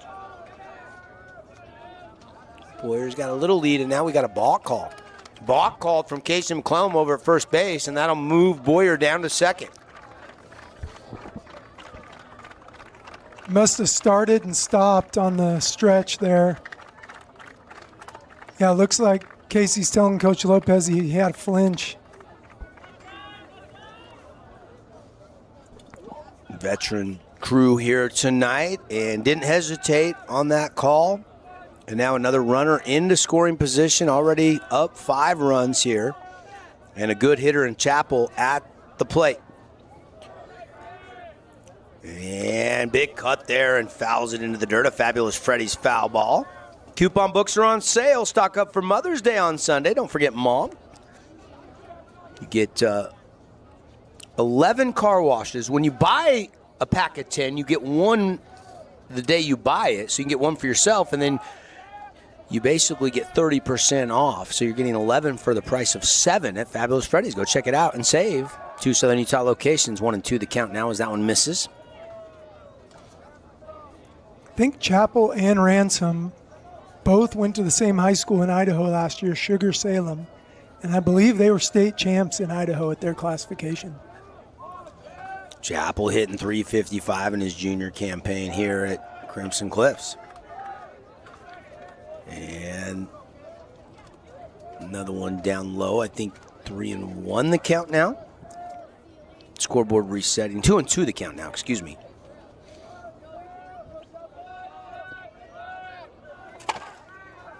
Here comes the 2-2 delivery from Ford, and that one fouled straight back. Again, Ford now up to already 50-plus pitches, and we're just in the bottom of the second inning. Crimson on top, 5-0. Boyer's got a shuffle lead going at second. You're not always going to steal a base with nobody out because you don't want to make that first out at third when you're between second and third. Now they'll chase Boyer back to the bag with the throw to second. He might just be timing Ford up for when they get to 1 out, so he's ready to take that bag when the time comes. Chappell at the plate. Here comes the 2-2 pitch from Ford, and it's down low, full count. Ford struggling just a little bit to find the zone in this one. Can't afford another free pass here. We know about his hitting ability, hitting .506, but pitching tonight, 3.19 ERA, 2-3 record in 6 appearances. And there's a shot to right. Boyer's going to round third, and they're going to put the brakes on. And it'll be runners on the corners here after a rip shot to right off the bat of Chappell. Smart there with nobody out, not sending Boyer. That would have been a close play at the plate, notwithstanding the errant relay there off the first baseman's glove. But what a good piece of hitting from Chappell. 3-2 count. That looks like maybe a ball outside, and he's able to just throw the hands at it and get a knock down the right field line. Probably hit it hard enough they had to put the brakes on because he hit it so hard it got to right field pretty quick. So probably, like you said, good decision there to put the brakes up with nobody out. So Boyer's at third. Chappell, after the hit, is over at first. And you got your cleanup hitter at the plate in Ricardo Navarro, who also walked back in the first. Big hut, looking maybe to go Yahtzee, but he come up empty on that, a swing and a miss. Yeah, this is dangerous here with Ford not having a ton of command. He's got to throw the ball over the plate, and he doesn't have a lot of precise command right now. So, Now runners will go, and a swing and a miss and a stolen bag down there, and that's on fire, stolen base. As Chappell takes second, no throw from DeMaria. Now Richards, the sophomore right-hander, is racing down to the bullpen to start getting loose. Ford, after giving up that stolen base, sitting at 55 pitches. Navarro thinking extra bases on those first 2 swings. We'll see if he shortens up here with 2 strikes. Tries to get a run in. Ground ball does it. Pitch. And breaking ball just misses the zone. It's 1-2 the count. I guarantee you Coach Abbott and Coach Boyer right here want Navarro to just put a ball in play. Touch something up the middle of the field. Infield's back. Get us a run across here with 2 strikes. Ford taking a look in. Has the sign from his catcher, DeMaria. Here's the right-handed swing and a miss. A foul tip, they say, but it's a Red Rock Real Estate strikeout. And for Ford, I think that's just his first. Actually, that's his third strikeout. No. That's his first strikeout of the game. That's what we were thinking, wasn't it? Number 1. I was trying to recall. Ransom has 3, but Ford, that is just his first K of the night. Much needed. Yeah. And balk. Ford didn't come to a full set there. He didn't pause. He rolled through with the glove. And so Estridge called it from behind home, I think. Yep, and Jack Boyer will trot home, and runner will advance from second down to third, and it's 6-0. Second balk here in the second inning for Ford.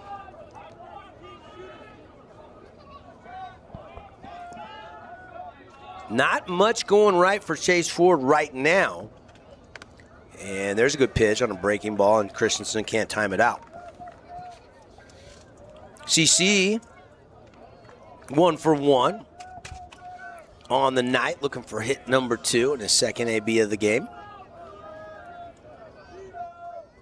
And there it is, ripped it into right field. Cutter Christensen will get an RBI single, and it's 7-0 Mustangs. Another nice piece for Crimson Cliffs. Fastball over the heart of the plate. Cutter knows what to do with it. Opens up the hips, turns, and shoots to right field on a pulled baseball. Now batting third baseman number 5, Race. And now you got to believe the skip of the Tigers is thinking, how long do I stay with Ford? How much pitching you want to preserve? You want to just, I mean, you don't, it's still early in this game, but all of a sudden you look up, you're down 7-0, and it's kind of getting away from the Tigers here early in this one. He's got to go quick here. CC going to try to swipe second. Throw from DeMaria, not going to be in time. Christensen's going to get up and race to third as that ball ricochets into center field, and all of a sudden another runner into scoring position. And again, the wheels kind of coming off of the Tigers here.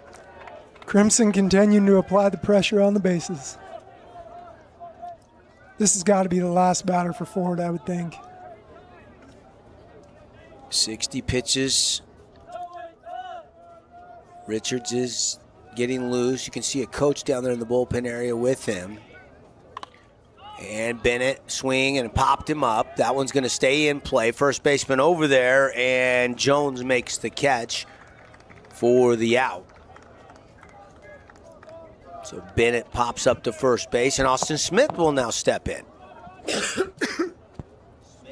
Smith had the RBI base clearing double. Plated 3, probably the biggest hit of the night so far for the Mustangs, and now he'll get back in there from the right side.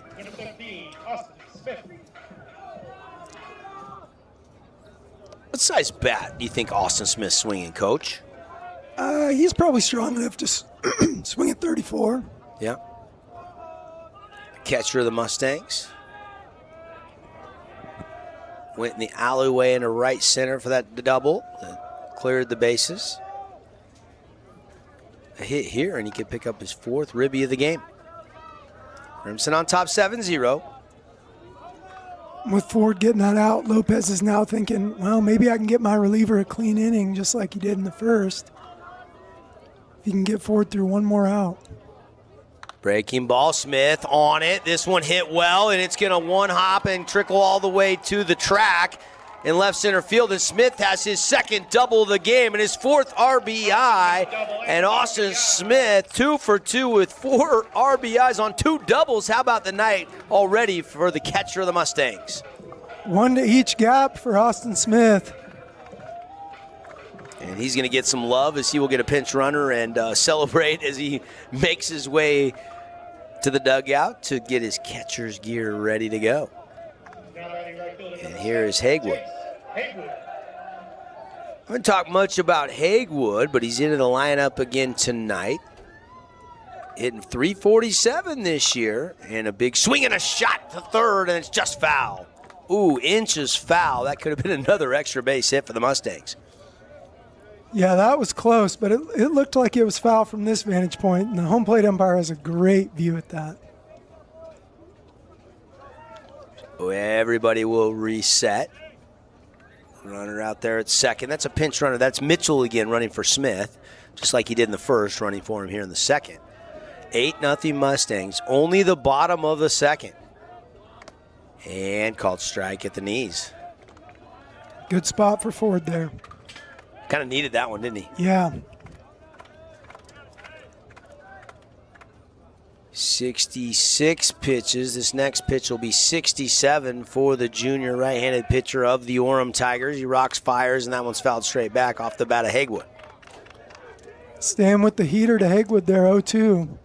A little bit dangerous. Jace was on that. Jace Haywood, 23 games played this year. Only 8 RBIs, but 3 doubles, 2 triples. He's a senior. And breaking ball, couldn't find it. Swing and a miss for strike 3. But not before 3 more runs on the board for the Mustangs. And you look up, all of a sudden, through 2 full innings, it's 8-0 Crimson cruising here in Game 1 of the best-of-3 series against the Orem Tigers when we come back on the Fan Sports Network. Best Friends Animal Sanctuary in Kanab is open daily for free family fun. Take a tour, volunteer, hike a trail, or bring home a new best friend. Visit Best Friends today for magical memories that'll last forever. Red Rock Real Estate has over 350 professional realtors in the St. George area that specialize in the local market. Whether you're buying your dream home, looking for an investment property, or want to sell your home for the highest amount, the Red Rock Real Estate team is here to assist you. Get started now. Visit redrockrealestate.com. Oh, hello, Italian nightclub from Jimmy John's. Ciao, freshly baked bread piled with Italian-style meats. Hey, hand-sliced veggies. Am I obsessed with this sandwich? Yeah. So what if I am? Jimmy John's. Order online or on the app. Today's game is brought to you by Hendel's Homemade Ice Cream, Sport Court of Southern Utah, Mountain Bikes Pizza, Grass Creek Construction, and Jimmy John's. Hey, welcome back, everybody. Boulevard Home, bringing you high school baseball here. Game 2 of a doubleheader. We had Snow Canyon and Mountain View earlier today. It was a 4 o'clock start. Warriors rolling. They win 15-0. Mercy Rule. And other scores from earlier today. Desert Hills, the 2 seed. They win 10-7 over Stansbury. Dixie a come from behind win as well up at Mountain Crest. Pineview and Cedar both did fall in their game 1s tonight. And here is top of the order now in the 3rd inning, Ingman, who is 1 for 1. Led off the game with a hit up the middle. And he'll try to do the same here in the 3rd. Ransom back out there wheeling. Shot to first, blocked, and an unassisted put out over there by Riker Taylor as he takes to the bag for out number 1. Great awareness from Taylor there, being up 8-0. He went all the way down to a knee there and put the chest in front of that baseball, knowing, hey, if I knock this down, it might be a single, but we're not going to give up second base here. So quickly 1 up, 1 down. And here is Ford. Love when guys are willing to put their chest in front of the baseball, too. Only 9 pitches in the second for Ransom. So he threw 25, but then only 9. So kind of back on track after that extended first inning. And now a quick out here already in the 3rd inning. And this will be just pitch number 40 for Ransom. And that one's fouled straight back, a fabulous Freddie's foul ball. One of the possible pitching strategies that I've seen for this weekend before the state tournament bracket play up north is you take your Monday and Tuesday guy and have them split this Thursday game. And they both get 4 days rest. And a swing and a miss.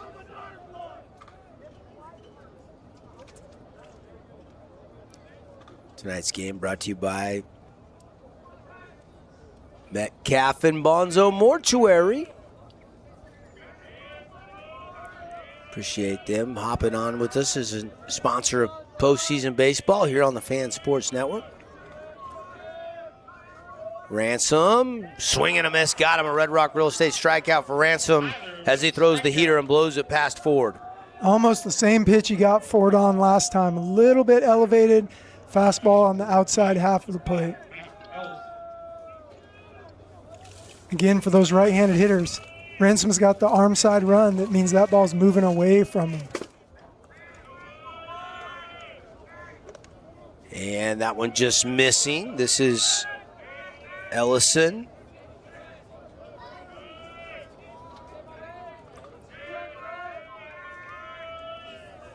And missing again. And it's quickly 2-0. Now tomorrow, our plan is a 1 o'clock game over at Desert Hills. And then we will see if there's any if necessary games or not. Between, this matchup here with Crimson and Orem and Snow Canyon and Mountain View and then Desert Hills and Stansbury. Those are the 3 games going on here in town in the Super Regionals. Thunder put up 9 runs in the 3rd inning today. And they were down, I think, was it 5-0 going into that 3rd inning, if I'm not mistaken? There's a shot to 3rd, but grabbed, and that'll be out number 3. Grace Bennett, nice play at 3rd. And Ransom is cruising 8-0 on our Wilkinson scoreboard. Crimson in command when we come back live on the Fan Sports Network and KSLSports.com. To us, pizza the way it ought to be isn't just our slogan. It's our promise and our passion to give you the best dining experience and the best tasting pizza you expect. For over 40 years, we've been making pizza the way it ought to be. Handmade with the freshest and finest ingredients. Our dough is made fresh daily, and we use 100% whole milk mozzarella cheese and toppings to the edge. There's pizza, and then there's Mountain Mike's Pizza. Pizza the way it ought to be. Hi there, Dr. Cody Johnson from Johnson Pediatric Dentistry. Just like any good sports team needs a game plan, your child's dental health needs one too. Call us or check us out online. Don't forget to ask for our new patient special. Johnson Pediatric Dentistry, keeping your kids' teeth in championship form. Today's game is brought to you by Handel's Homemade Ice Cream, Sport Court of Southern Utah, Mountain Bikes Pizza, Grass Creek Construction, and Jimmy John's.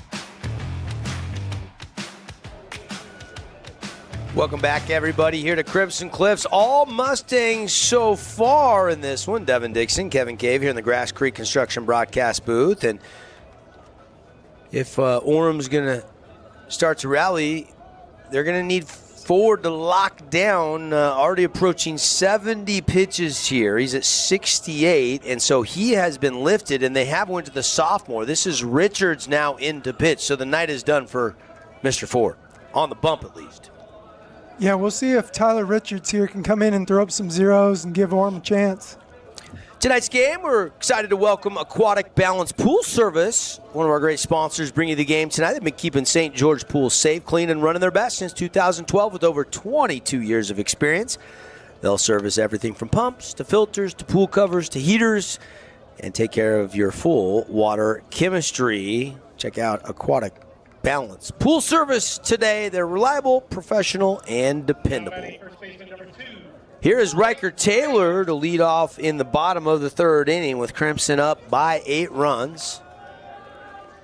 The defending state champs have jumped out in front here. Again, just a beautiful night. Wind is dropped. It's just perfect conditions as the lights are on and the sun is starting to set here as we approach 8:10 p.m. local time. And Richards, gets you the numbers on Richards in relief. He's just a sophomore. And Richards, 2-1 record, 3.86 ERA. He's made 8 appearances, 16 1/3 of work on the season, 19 Ks, 14 walks given up, and a swing and a miss. And Taylor can't find that one. Opponents hitting 262 off the sophomore, Tyler Richards. And the righty misses on the fastball, 2-2. The message here has to be attack. So you got to think Orem's pitching coach and Coach Lopez are saying, go out there and get after some hitters. Put it in the zone, give us a chance. Breaking ball, that can't find the zone. So full count here on Taylor. Here comes the 3-2 pitch from the sophomore right-hander, and that one's popped up. That one out there in the shallow left field, and the shortstop racing back, and that is Burge to make the catch. Pretty good play there on a dead run. Great range from Beck Burge there. Takes off right away on the ball that looked like it could have been the third baseman's or the left fielder's, and Burge ranges all the way over into the triangle, almost over to the line to make that play. So one away, and back to the top of the order for the third time through in the bottom of the third inning. It's Tyler Ransom who will step in for the right side.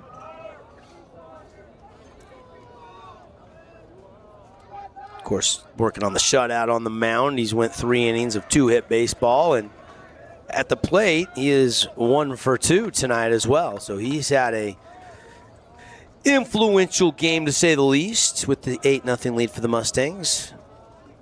And popped him up. That one hit out there to second. Second baseman calling for it, and Maria grabs it for out number 2. Crimson out in front right now. They're going to have to adjust to a little less velo than they were seeing from Ford now with Richards on the mound. And here is Jack Boyer with 2 outs, stepping in from the left side. The freshman. Jack Boyer, is he an all-region guy as a freshman? That's pretty impressive if he makes first-team all-region, isn't it, Kevin? The numbers are there, for sure. Yeah, I mean, leads the team from the everyday players in batting average this year. He's been an unbelievable story. There's been a couple freshmen that have turned some heads. A couple over there at Desert Hills are doing some big things, and Asher Williams and Cohen Fuller. And then Boyer, the other big freshman storyline here for Crimson Cliffs in Region 9 this year. Been really impressed with Boyer's plate discipline. He doesn't swing at a lot of balls, works counts, and then he's got great bat to ball. Of course, his dad is one of the assistant coaches, Kyle Boyer, been helping out here with Justin Abbott on staff for a number of years. And Coach Abbott was telling me he remembers Jack just shagging balls, been around the program his whole life. But, man, he's got a great presence. I mean, and to crack this lineup as a freshman is really something, if you ask me. Yeah, I remember 4 or 5 years ago over at Desert Hills, and Jack was working with Peyton Gubler a little bit in the cage and on the infield. So set some good mentors from ex-Region 9 players, maybe. Yeah. Gubler, of course, up at BYU. Got a pipeline of a lot of former Region 9 players that are playing at the collegiate level right now, don't we? And another huge class that's already committed and signed to play next level baseball at a Region 9. I bet there's 25, 30 kids that have already committed to play out of this year's senior class. This year's been pretty incredible. It's a big year for college commitment out of Region 9. Richards, slow roller off the bat, into the hole, gloved, blocked, but no play. It's going to be an infield hit for Jack Boyer. I think they'll score that a hit all day. I agree. That's a base knock. 3-2, get it in play. There's the bat to ball from Boyer. Boyer's first hit of the game. He's now 1 for 2. And, you know, I don't know. Birds just kind of got to it, blocked it, but by the time he got up, Boyer was already crossed the bag at first base. No throw needed. He wasn't going to get it. Yeah, throw the glove at it. If you happen to snag it, you might have a chance, but would have been close either way. Shot back to Burke at shortstop. The throw to second in time, and Richards comes in and does a nice job. Gets 3 outs, faces 4 Mustangs. No runs on 1 hit. And we go to the fourth. All Mustangs so far on your Wilkinson's House of Lighting scoreboard, 8-0. We'll be right back to Crimson Cliffs after this message from our great local partners. Best Friends Animal Sanctuary in Kanab is open daily for free family fun. Take a tour, volunteer, hike a trail, or bring home a new best friend. Visit Best Friends today for magical memories that'll last forever. Create your own relaxing, comfortable space. Boulevard Home offers the guaranteed best prices on furniture, appliances, mattresses, and more. And buy with no interest financing. Shop Boulevard Home, because home is who we are. At Grass Creek Construction, they put their heart and integrity into every build. Their team is committed to delivering top-quality commercial projects that stand out. Integrity is their competitive edge. Building with passion, building with purpose, proud sponsor of local sports. Today's game is brought to you by Handel's Homemade Ice Cream, Sport Court of Southern Utah, Mountain Bikes Pizza, Grass Creek Construction, and Jimmy John's. Everybody, we are live on the Fan Sports Network on a Thursday night. Super Regionals Best of 3 series. This is game 1, and Crimson cruising right now into the top of the 4th inning. Up 8-0, and Tyler Ransom has been lights out, Coach. 3 innings of 2-hit baseball. He struck out 4 already, and he's got the shutout going, and he looks pretty much in cruise control to this point on the bump for the Mustangs and Coach Abbott. Orem had that first inning that was sort of what they wanted, get the pitch count up a little bit, chance to score some runs, and that might have been their opportunity because Ransom's looked really good since then. Yep, he's settled in nicely. Has given up 2 walks, but like I mentioned, the 4 Ks and the 0-1 pitch high, and quickly 1-1 the count here on the Tiger batter, which is Tony DiMaria. I'm assuming he goes by Tony, first name Anthony. I wrote Tony down in my notes. Yep. Rocking the pink cleats tonight.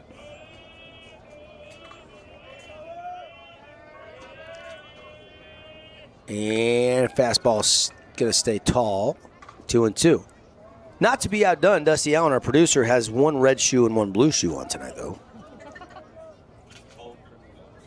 They are the same brand, though. I'll give you credit, Dusty. Must have bought a red set and a blue set and swapped them out. Do you rotate left and right?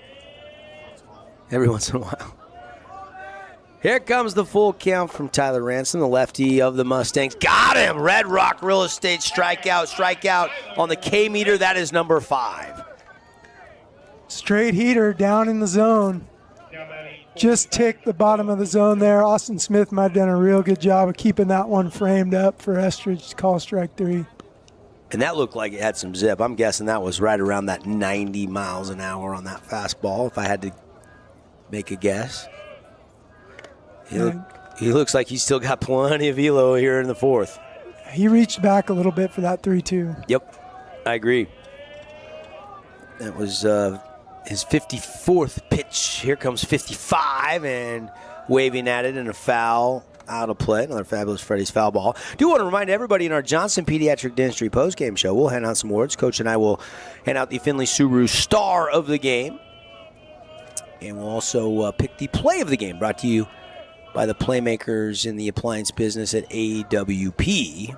That one high and gets away from Smith on a wild one, but nobody on base. No big deal. Football 1. 0-2 fastball up. That's what they call one for the gun. Waste a pitch and see what number you can put up there. Here comes the 1-2, and that one's down low. 2-2 the count.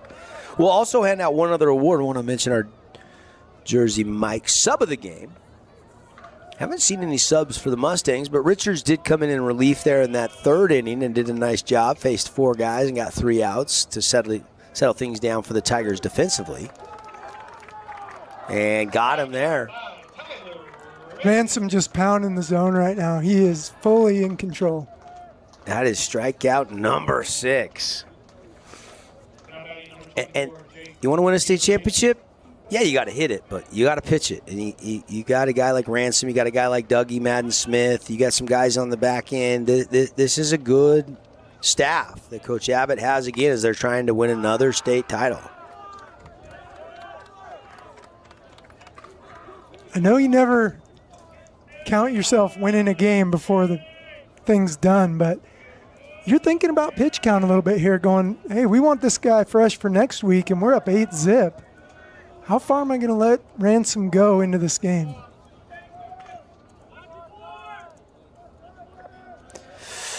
I agree.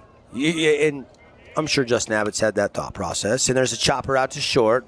Navarro one hops it over to Taylor, and he tries to dig it, and it got away from him.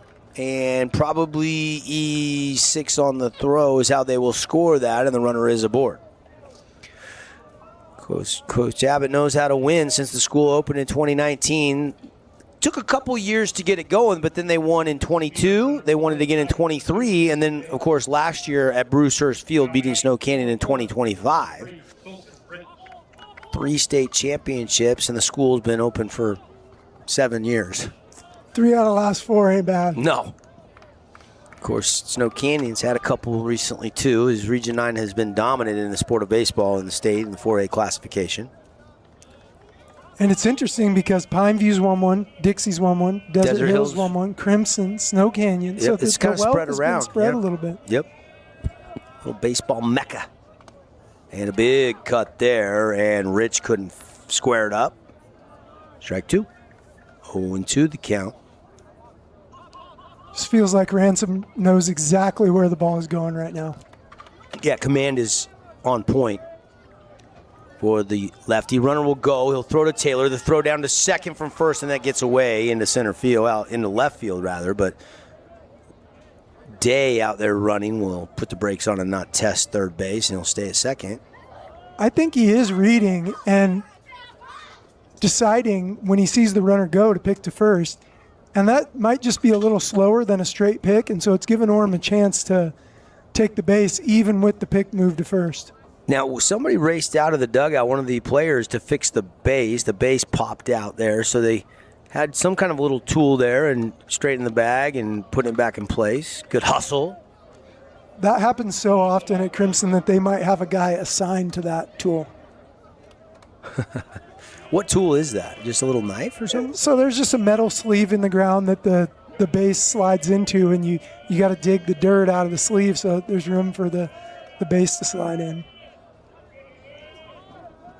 It's all fixed up, and we resume action here. Crimson leading 8-0 on the Wilkinson's House of Lighting scoreboard. Swing and a miss, and another Red Rock Real Estate strikeout by Tyler Ransom. He got 3 punch-outs in the inning, and he is lights out, and the Mustangs are cruising on a beautiful night in the 4A State Baseball playoffs. 8-0 Mustangs when we come back to Crimson Cliffs High. At Findlay Subaru, we win for our customers. From the first handshake to you driving off the lot, our team runs the perfect game plan every time.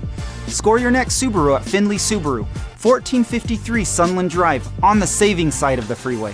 Aquatic Balance Pool Service has been keeping St. George Pool safe, clean, and running since 2012. With over 22 years' experience, they service everything from pumps, filters, pool covers, heaters, and full water chemistry. Reliable, professional, dependable, done right. Call Aquatic Balance Pool Service today. We love giving back to our community, and over the years, we have provided vehicles for families in need, supported local charities, and helped train our first responders. Dealer Collision, your place for collision repair. Today's game is brought to you by Boulevard Home, Findlay Subaru, House of John, Bucks Ace Hardware, and City of St. George Recreation. Well, big hits tonight brought to you by Dealer Collision, and the Mustangs have had their share of them. They lead 8-0, 8 runs on 7 hits and 1 error. 2 hits and 1 error, but no runs yet for the Orem Tigers, as Richards, the sophomore, will stay in the pitch here in the bottom of the 4th inning, and Ricardo Navarro set to lead things off. And bad news for Orem is right now Tyler Ransom seems like he's getting stronger in these middle innings. Absolutely. All the ribbies for Crimson tonight coming from Cutter Christensen and Austin Smith. 4 for Smith, 3 for Cutter. Yeah, good observation there. Certainly some guys that are in the conversation for our Findlay Subaru Star of the Game. Go see the all-star lineup at Findlay Subaru on Sunland Drive. There's a strikeout. They'll have to throw it as it got away, and Navarro is retired. Richards has done a nice job in relief. Yeah, steady diet of breaking balls to Navarro tonight from both pitchers. Richards is doing his job. He's just got to try to get as many zeros as he can. Give him a chance. He's throwing strikes. Again, if you're just tuning in, heading home for the night, you can watch the game on the Fan Sports Network or KSLSports.com if you're leaving the radio this evening. Do want to recap our Flynn Company scores from earlier today while we have a second here. 10-7, Desert Hills beat Stansbury. They take game one. And a swing and cutter. Christensen, another hit through the right side into right field. CC is seeing it well right now. He is 3 for 3 in this game. What a night for Cutter. Looked like a nice, smooth, easy swing there. Served it out into right field again. Other scores from earlier today, Snow Canyon 15-0. They take care of Mountain View in game one. Game two will be tomorrow at 1 o'clock. Same for Desert Hills against Stansbury, 1 o'clock tomorrow. Game two of this series will be 4 o'clock tomorrow. And the if necessary would be approximately 7 o'clock tomorrow if needed. Dixie came back and beat Mountain Crest. That's an 8-9 seed. But Pineview and Cedar did both lose game ones on the road. And a slow roller over to shortstop, and Bennett is out at first just in the nick of time for the out. Pretty good play by Burge there, the shortstop. Burge can pick it a little bit. That's 3 nice plays in the last inning and a third here. Hit and run for Crimson. Bread and butter for the Mustangs, putting on the hit and run there with 1 out. And here is Austin Smith, who's having himself a night. Him and CC, as you just alluded to, have been big in the middle of the lineup here for Coach Justin Abbott and the Mustangs. Smith 2 for 2 with 4 ribbies. And he'll take a breaking ball for a called strike one. Desert Hills softball is up 4-2 in the top of the 6th over Stansbury.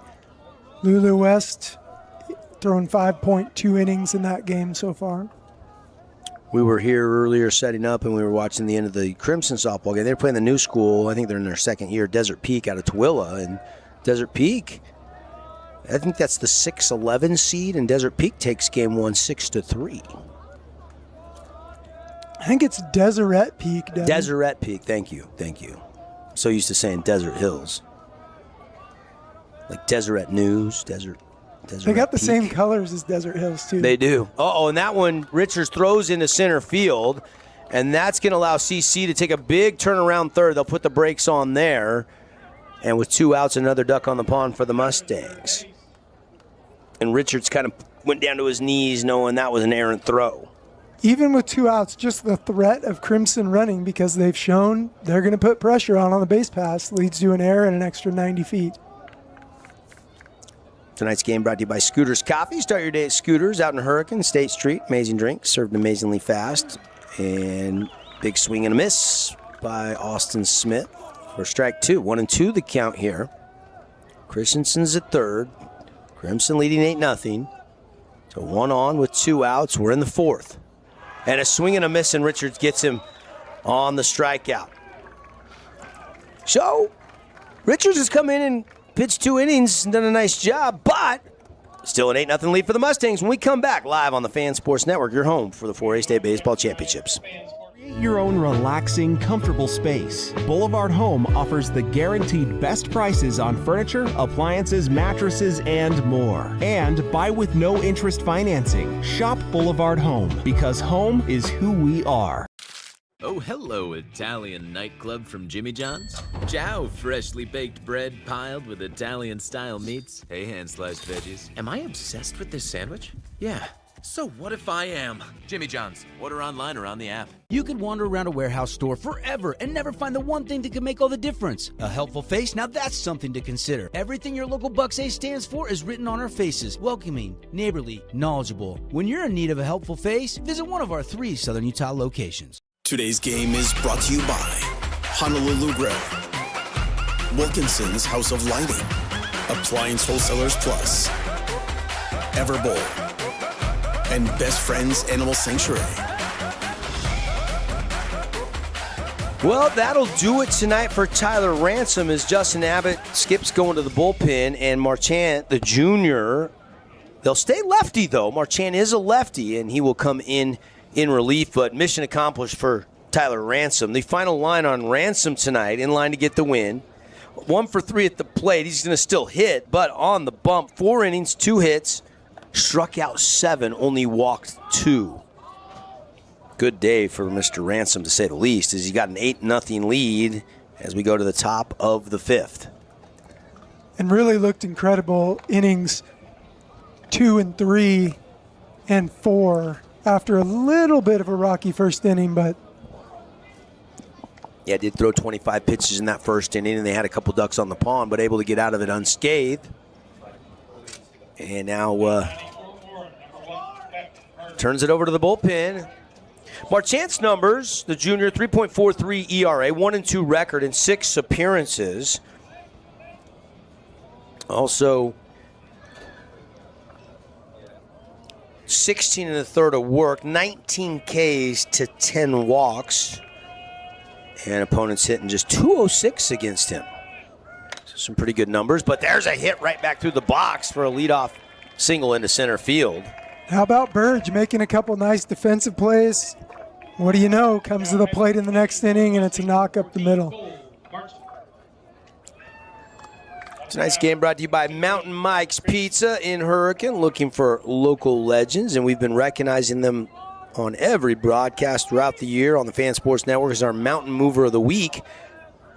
This week, recognizing Desert Hills pitcher Hoyt Atkin, who's kind of been a key pitcher since he was a freshman over there for the Thunder, and Coach Jagan Levitt nominated him as our Mountain Mover Award, and he was selected by the staff this week. And we've had some really cool storylines.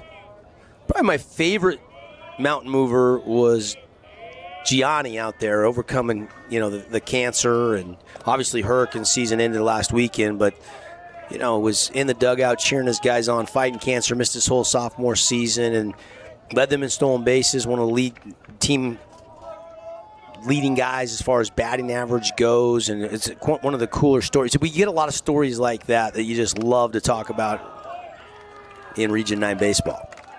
I'm sure there's others that have, behind the scenes, overcome some obstacles or some distractions to get to where they're at today.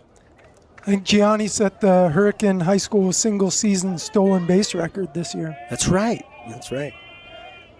Jim Alva, great kid. And he's only a junior. He'll be back next year. Tigers had a better season this year. I know they bowed out over the weekend, but they had a good year compared to the last one where they didn't win a region game 2 years ago. Hey, here's a shocker for you, Devin. I think I just saw that Hurricanes pitcher John Raditz all-time committed strikeout? to Yakima? Yakima. No way. The Yaks are at it again. We're going to have an all-Region 9 All-Star team out in Yakima. And there's a swing and a pop-up out into right field, and that will be out number 2. My favorite thing about Yakima, home of Cooper Cup, by the way, went to, I think, Eisenhower High School.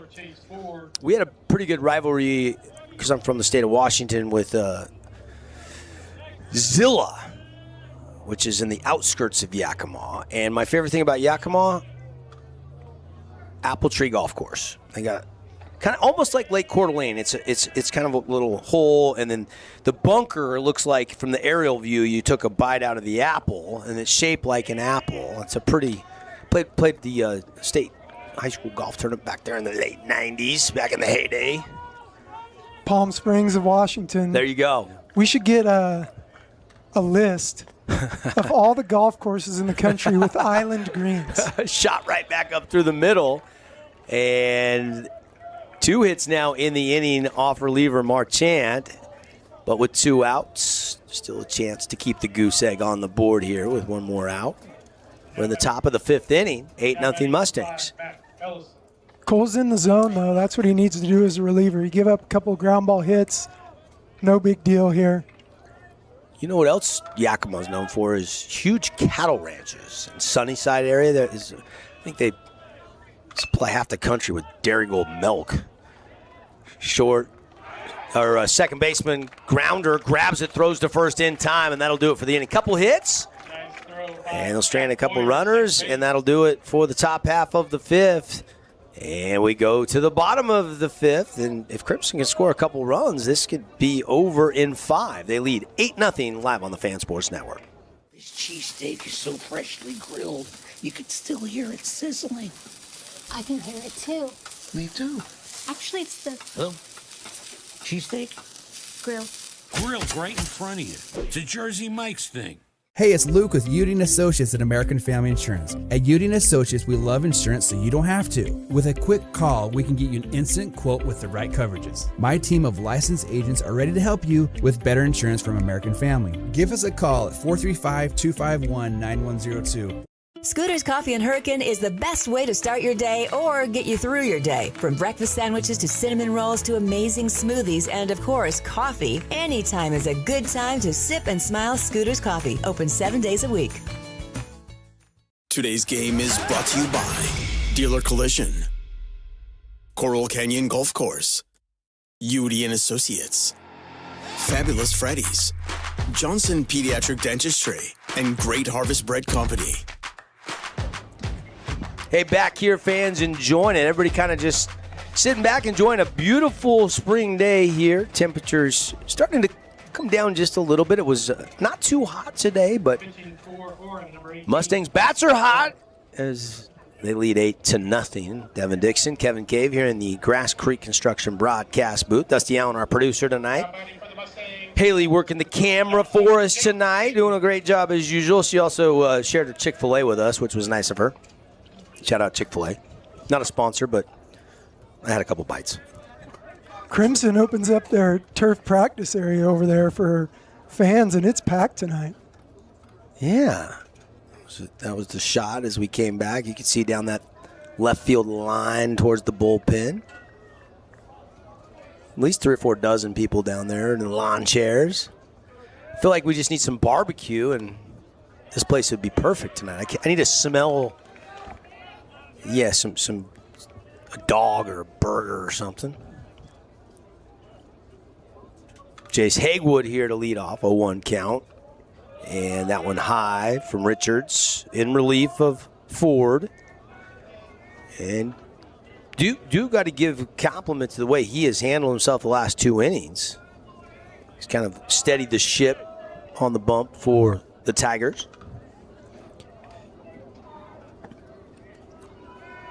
Tonight's game brought to you by Honolulu Grill. I could spread some aloha. I could go for some Kahlua pork right now from Honolulu Grill. And there's a shot through the left side for a sharply hit single off the bat of Hagwood. Ripped that one. Yeah, that ball smoked in the 6 hole. One hop into the outfield grass. Timed it up perfectly. Next up for the Mustangs, first baseman And here is Riker Taylor. Riker Taylor. Looking for his first hit of the night, officially 0 for 1. See if Taylor tries to drag right here. A little bit of a specialty of his, and runners on. Crimson loves to do it. And he was exactly doing that, and it gets away from the catcher, Di Maria, and that'll allow the runner, Hagwood, down to second. It was a late show there, but he was doing exactly. You called it. Yeah, button for a hit. He wants to show late, make sure the third baseman doesn't get a head start. Here comes Justin Abbott and Coach Lopez out of the dugout for the Tigers, and the infield will draw in. And we got a Great Harvest Bread Company meeting on the mound. It gives us a chance to thank some of our other great partners tonight. Luke Udi at American Family Insurance. You know this guy. Get great rates on your home, auto, or life insurance. Call Luke today, 435-251-9102 for a free quote to see how much you could save. Appreciate Jimmy John's, our highlight of the week. Make sure and go like us at the Fan SN. You can catch all the highlights we're posting, brought to you by Jimmy John's. And then we have you vote. And if you are the award winner of the highlight of the month, Jimmy John's is feeding the whole team subs for the squad. Thank you, Jimmy John's. Freaky fast. It looks like Orem started this inning out with a new pitcher. This is Boston Miller. Very similar build to Richards, so we missed it on the inning change. You're right. Good catch there. So this is pitch number 6 for Miller. Yeah, Richards Did his job, though. Came in and gave you 2 good solid innings of scoreless baseball. And now Miller. And I'm wondering if that was a pitch count thing keeping him under the threshold so he's available in the bullpen tomorrow, because I think he was under 35. Yeah, he threw 26 pitches. Yeah. So yeah. Is it under 30 or 35? 35. It's under 35, under 65, under 85, and then 110 plus to finish the batter. And, of course, during the regular season, that doesn't come into play very much. But during the postseason, they got a pickle out there, and Hagwood is picked off. Got leaning off second, and a good move there by Miller, who turned, wheeled, and they got the out. 1 out, steal of third situation. Great call by the Tigers there to use the inside move, with Crimson employing that shuffle steal of third all night. Just some smart baseball right there from Orem. So 1 away, bases empty now here for Riker Taylor. Won't be bunting here, and he'll take the walk as that one misfires, and 4 straight balls, and Taylor is aboard. And back to the top of the order, and the Mustangs, for the 4th time tonight, Tyler Ransom will step in.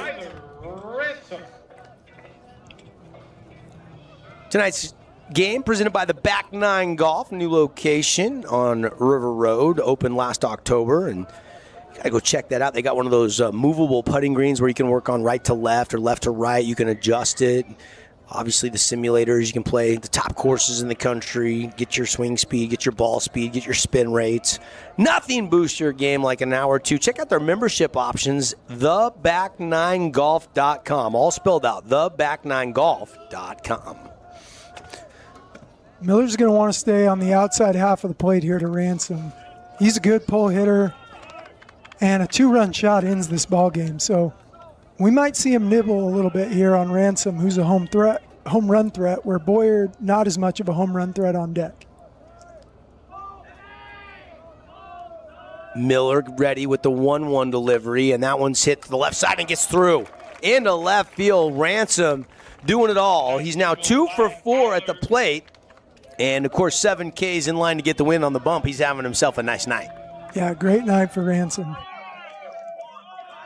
And that will represent the winning run over there with Ransom at first now. With the 8-0 lead, it's 10 runs after 5. So if Ransom can score, that would end it a little early tonight here in Game 1 of this best-of-3 Super Regional Series between the 7-seed defending state champ Mustangs and the 10-seed Orem Tigers. Crimson's record a little deceiving this year, only 14-11 overall, but again, played some really tough teams in the preseason, so kind of a little bit deceiving. Went down to that Bishop Gorman tournament, dropped 4 games against top 25 teams. Their game's built for the postseason, though. I agree. That's why they're the defending state champs, and they've won 3 state championships in the first 6 years of the school opening. And Boyer up the middle. Birds throw over to first, and it's a 6-3 put out for out number 2. Runners do get to second and third on the grounder. Looked like a hit and run there from Crimson again. Taylor was not shuffling on the pitch. Took off from flat feet at second, just getting the runner in motion, trusting that Boyer's going to put the bat on the ball, which he did. Here's Chappell, Sam Chappell. Chappell tonight 1 for 2. And north of 350 coming into tonight. Trying to keep that momentum going. In the postseason, there's a shot to Birds at short. He picks it cleanly. The throw in time for out number 3. And we play on. We'll go to the 6th. Crimson cruising on the Wilkinson scoreboard, up 8-0 when we come back here to Crimson Cliffs, live on the Fan Sports Network. Stick around. This cheesesteak is so freshly grilled, you can still hear it sizzling. I can hear it too. Me too. Actually, it's the Cheesesteak? grill. Grilled right in front of you. It's a Jersey Mike's thing. At Great Harvest, we believe in crafting more than just bread. We provide crisp, garden-fresh salads and savory sandwiches. Everything from garden-fresh ingredients to our signature handcrafted bread. Our friendly staff will guide you to find a meal that will leave you craving seconds. At Great Harvest, we truly provide something for everyone. And don't forget our baked goods. Satisfy your sweet tooth and finish your meal with a brownie or cinnamon roll. Come visit us at Great Harvest. Today's game is brought to you by Back 9 Golf, Ronnie's Mac Bar, Scooter's Coffee, Red Rock Real Estate, and Holbrook Asphalt. Here at Crimson Cliffs, Mustangs running wild, 8-0 lead. Coach, when you look at the bracket going into the Super Regionals this weekend, you know, everybody's gunning for those 8 coveted spots up there at Gates Field. That's where we will crown a champion. I remember 2012 Gates Field. I know Snow Canyon won a state title up there. I think it's been that long since we've been there. I know the Marshals play there every summer, and it's in great shape. I know that the railroad tracks goes right behind the outfield fence there. And is it in West Jordan? Natural surface, yeah. Not too far from Taylorsville. Kearns High School's home field. Yep. Hopefully they have reliable Wi-Fi. That's all I care about. How's the press box? That's all I don't remember. It's been a while since I've been up there. I know I've done games up there before. It is a nice facility. I'm sure the Wi-Fi is incredible. And we will be there starting next Monday. 10 a.m. will be Game 1, and it will feature the winner of this series. And it will feature the winner of the Desert Hills Stansbury series in that first game up there in bracket play, which is kind of similar to what we saw last year at Brucehurst Field. If it's a Region 9 showdown with Desert Hills and Crimson going toe-to-toe, a game you probably remember all too well, right, Coach? Yeah, are we going to talk about that? Or? No, okay. No, we don't have to. It's a big deal just to get into that bracket for any team, especially when you travel. When you get to go up north, stay in the hotel team, eat some meals, you're guaranteed 2 games. It's a big deal. Yeah. Making memories, hanging with the boys. Kind of the end of the world as you know it. A lot of these guys are going to go off to walk a graduation here in a couple days after the state tournament concludes. When is graduation? The 21st, 22nd, 23rd, somewhere in that range? One of the biggest things for players is they want to win so they don't have to go to school for a whole week. Stay up there. Yeah, win and we don't go back to school. That's right. Who doesn't love school? 1-1 pitch. And missing, 2-1. Marchant in relief. Out there rocking on the mound. You start looking at, teams with maybe the deepest pitching staffs, and those are probably, yes, you look at the boppers and the teams are hitting for great average. And of course you look at the top seeds and you kind of start picking some favorites and whatnot. But is there a couple teams you love their staffs and feel like they're built for the postseason? There's a shot out into right field and Orem's got 2 on here with nobody out. I think Crimson's got a really deep pitching staff, and a lot of those guys have thrown in the state tournament before. I think Desert Hills has a decently deep staff. Snow Canyon, maybe not as deep as they have been in past years, but like you said earlier on the broadcast, I think they're swinging it lights out. Mm-hmm. And Coach Sechrist talked to him this morning on the Fan Sports Network morning show, and he said, hey, I just need my pitchers to pitch it a little bit better and throw for strikes. We got a good defense behind us. Let's just throw strikes. And then he thinks that the rest will take care of itself. They got some Cale Esplin, who started today, got a shutout. You got Trent Chris. You got Zach Beck. So those are your starters. And then you got guys like Trey Vaughn and McGavero coming out of the bullpen that have logged a lot of innings. So Bridger Larson, yeah, another guy that's good arm for Coach Sechrist. Coach Sechrist, I believe, looking for his 6th state championship in his 23rd year coaching, if I'm not mistaken. He started about the same time as I started broadcasting. So I kind of keep track of those things.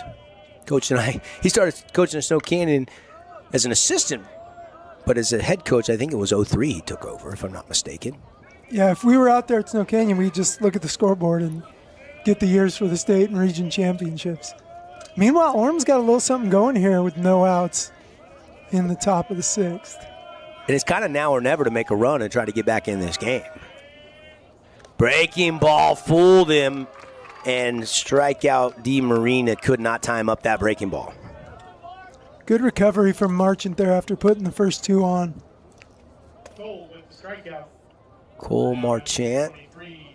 I bet that pitch wasn't 70 miles an hour, Coach. He took a lot of velo off and had some break to it. Yeah, DeMaria way out in front. Here is Rich. Right-handed batter takes that one high for ball one. 8-0 Mustangs. We're in the top of the 6th inning. 2 on with 1 out. Tony DeMaria down at second. Jones is over there at first. Rich takes that one inside for ball 2. 2-0 the count.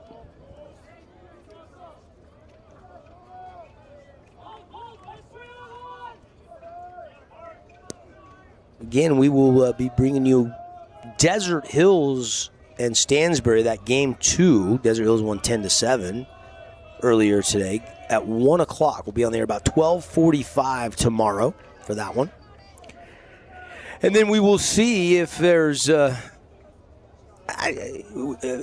if necessary game 3 tomorrow night. It would be at 7 o'clock between these two teams if they split the first 2. Game 2 is scheduled for 4 o'clock. And if we get done in time to jump over, we could possibly bring you that 4 o'clock game tomorrow. Just depends on the length of the Desert Hills game. So, for sure, Desert Hills at 1 tomorrow, coming up next here on the Fan Sports Network. And then after that, kind of to be determined depending on how things play out. 1 out walk to load the bases there, and a little visit from the defense here. Coach Abbott's already used at least 1 visit, so not burning one here. But Mason Anderson is warming up in the Crimson bullpen right now. And you got to believe if Marchant can't get this next guy, they might just go to the bullpen. Probably. If he gets it out here, he can probably keep on pitching. But if not, then it might be Anderson's turn to come in. Goose Egg still on that scoreboard, but bases loaded full of Tigers here in the 6th inning. Top half. 8-run lead for the Mustangs in our Boulevard home game of the week. Playoff edition. Game 2 of a doubleheader tonight on your hometown sports source, the Fan Sports Network. Burge had a hard base hit last time up. Yep, 1 for 2 on the game. And a hot shot, but a fabulous Freddie's foul ball. I am tracking one NBA game a little bit tonight.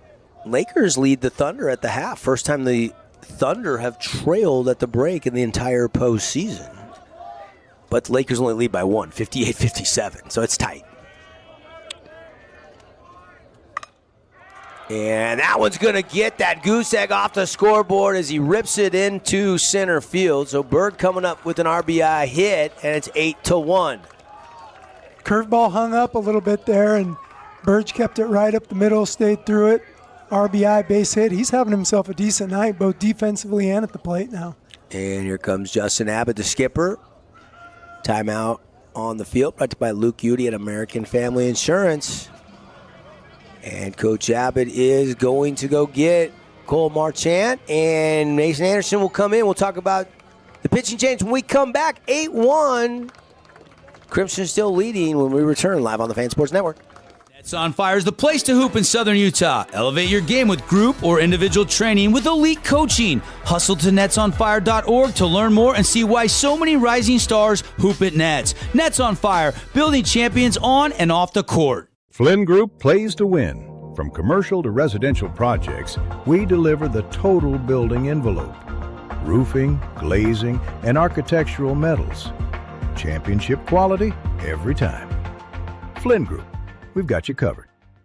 You could wander around a warehouse store forever and never find the one thing that can make all the difference. A helpful face? Now that's something to consider. Everything your local Bucks A stands for is written on our faces. Welcoming, neighborly, knowledgeable. When you're in need of a helpful face, visit one of our 3 Southern Utah locations. Looking for a great lunch and great value with endless options for everyone? Then hurry over to Mountain Mike's Pizza for our all-you-can-eat lunch buffet. Mountain Mike's Weekday Lunch Buffet. It's lunch and salad bar the way it ought to be. Get the whole family moving with the City of St. George Recreation Department. They offer fun, affordable youth and adult sports for all ages and skill levels. Make memories, stay active, and get out and play. Sign up today at sgcityutah.gov/sports. Nets on Fire is the place to hoop in Southern Utah. Elevate your game with group or individual training with elite coaching. Hustle to netsonfire.org to learn more and see why so many rising stars hoop at Nets. Nets on Fire, building champions on and off the court. At Grass Creek Construction, they put their heart and integrity into every build. Their team is committed to delivering top-quality commercial projects that stand out. Integrity is their competitive edge. Building with passion, building with purpose, proud sponsor of local sports. Hey, welcome back, everybody. Mason Anderson into pitch, and he's been good. Has not given up an earned run all season long. 14 2/3. Scattered 10 hits in those 14 2/3. He's given up 2 runs, but neither of them were earned. So ERA sitting there at a goose egg. And the innings are low because he's kind of been that back end guy. He's coming in to throw 1 or maybe 2 innings at a time. And he starts it off, pumps fastball for a called strike. This one low, gets away. Smith goes to go get it. Runners will hold. Anderson's got the Red Kingdom die going out of the ball cap there as he's into pitch in relief. Third pitcher of record tonight for Coach Justin Abbott and the Mustang staff. Yeah, Anderson's letting the hair go a little bit. Whatever you got to do to have a little team mojo, team unity, I like it. Typical kind of back end bullpen look. Yep. Some longer hair. Maybe we'll get some rec specs at some point for Anderson. 2-1 the count.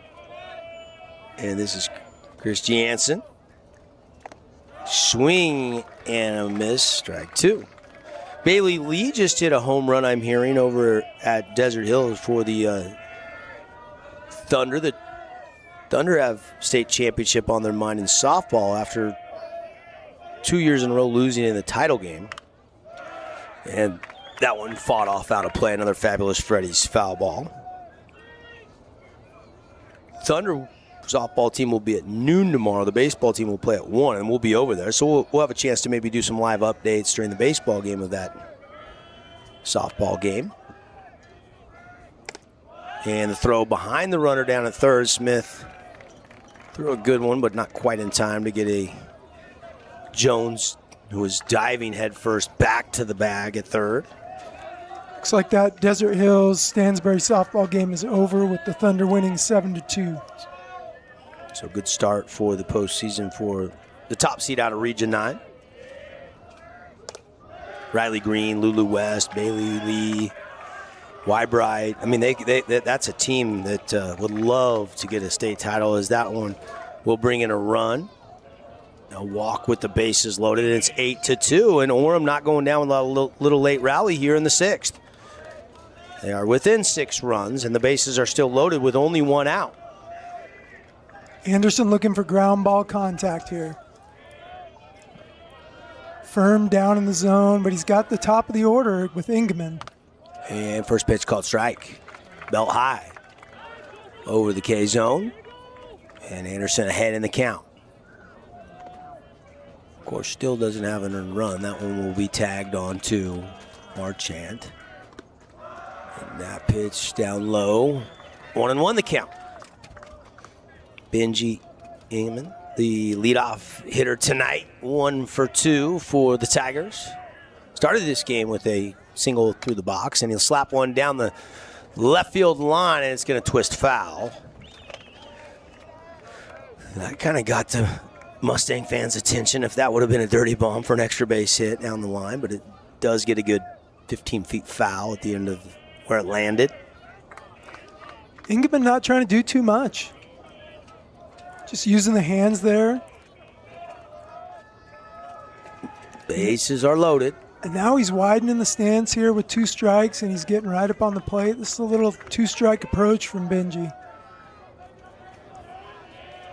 And Anderson, low, good block by Smith. The backstop of the Mustangs fires it back out to Anderson. 2-2 the count. Got to work on this in BP too. If you have a B hack and an A hack, you get to 2 strikes, you're going to your B hack, you want to practice that. Gets neglected a little bit.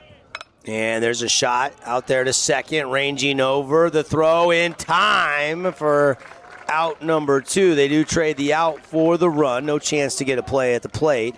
And it's 8-3. All 3 runs coming here in the top of the 6th for the Tigers tonight. And now here's Mr. Ford, who got roughed up pitching, but has a chance with one swing of the bat to make things really interesting here late in this game. Yeah, this is their guy. So bases loaded, 2 outs. 7 home runs to lead the Tigers in that department. And a big home run cut, but a foul straight back for strike 1. I shouldn't say huge home run swing, but he did take a good cut at it. But it was still smooth. It wasn't like he overswung. That was the A hack. That was not the B hack. Well put. And we'll probably see something similar here as Anderson will step off the bump. Again, just a gorgeous night to be at the yard for some ball and stick. Glad you're with us. High school baseball presented by the Boulevard. Devin Dixon, Kevin Cave, Anderson ready. Rocks fires and a called strike 1. And, excuse me, it's strike 2 because he fought that first one off. So 0-2 the count.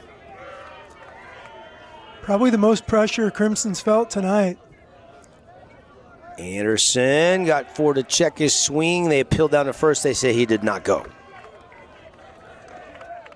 1-2 the count. Tough pitch to lay off of there, wasn't it, Coach? Yeah, just a little anxious there with 2 strikes, but a certain ball there. That's trying to get him to chase. He did a good job of holding the barrel back, even though he let the hands go a little bit. Anderson pitches that one down low, and he fights it off for a Fabulous Freddy's foul ball to stay alive. 1-2. Count will stay the same. Bases loaded full of Tigers. Or excuse me, runners on second and third for the Tigers. After that grounder to second, got the out at first. But still, a chance. Oh, and he takes strike 3, a huge Red Rock Real Estate strikeout for Anderson as he froze forward for out number 3. Front door breaking ball. So he threw 2 breaking balls away, almost in the opposite box, and then he puts that breaking ball kind of up at Ford's shoulder, and it breaks down into the zone. Gets Ford leaning across the plate, looking away, and he's frozen on the front door breaking ball. Orem does get on the board. They play 3. They're within 5, but now Mustangs will go to work in the bottom of the 6th inning and now are 3 defensive outs away from taking a Game 1 victory here in this best-of-3 Super Regional when we come back live on the Fan Sports Network. Fabulous Freddy's is the locals' choice for a full-service car wash. It's fast. Have your car washed in just 20 minutes or less. Fabulous Freddy's always keeps it clean inside and out with 2 Southern Utah locations as well as in Vegas, Lehigh, and Sandy. Hey, it's Marco from Coral Canyon Golf Course inviting you to play the course with the best backdrop in Southern Utah. Make sure you get out and experience great golf for a great price at Coral Canyon. Visit coralcanyongolfcourse.com or call us at 435-688-1700 for your tee times. At Findlay Subaru, we win for our customers. From the first handshake to you driving off the lot, our team runs the perfect game plan every time. Score your next Subaru at Findlay Subaru, 1453 Sunland Drive, on the saving side of the freeway. Today's game is brought to you by Flynn Companies, Intercap Lending, Nets on Fire, Jersey Mike's, and Stretch Lab. Back at Crimson Cliffs, fans enjoying this one tonight. And the 4, 5, 6 hitters due up here in the bottom of the 6th inning. Mustangs up 8-3. Ricardo Navarro, the number 4 cleanup hitter, takes ball 1. And this one's hit and belted, going back to right fielder, and that one is gone. Solo shot bomb for Navarro, and that one was a laser beam out of the yard. I mean, he's been getting a ton of breaking balls tonight, and that looked like an elevated fastball. Navarro may have learned from those breaking balls, and he was seeing the pitch a little longer, and that let him take that one oppo into the right center gap. Take another look on the We Win Injury Law replay for our streaming audience. Yeah, that's just up in the zone. Navarro with some oppo juice. That is impressive. Right over the right center field wall. Flyaway baseball, 9-3. Mustangs back in front by 6 after the Navarro jack job. And now Cutter Christensen, who is 3 for 3 tonight. Him and Austin Smith have been doing a lot of the heavy lifting in the heart of this order for Justin Abbott. But Navarro said, hey, my turn, as he goes solo shot bomb. And this is still Boston Miller, the third pitcher of the night for the Tigers, out there on the bump. And that one missing. All crooked numbers for Cutter on the line tonight. 3 hits, 2 runs, 3 ribbies. And looking for another hit, but that one's going to be mishandled by the second baseman, and he is going to reach on an E4. But he put it in play and hit it hard, but that one probably should have been made out there by Di Maria. Now batting number 5, Race Bennett. And here is Race Bennett stepping in. Trying to get his first knock of the night. Yep. Walked his first at bat. Officially 0 for 2 tonight. He ripped one down the line, but it was inches foul, if you remember, on his last AB. Bennett has been swinging it this year. One of the team leaders. He's hitting .358. Only Boyer of the everyday players is hitting at a higher clip and average than Bennett at .382. He is second on the team in BA.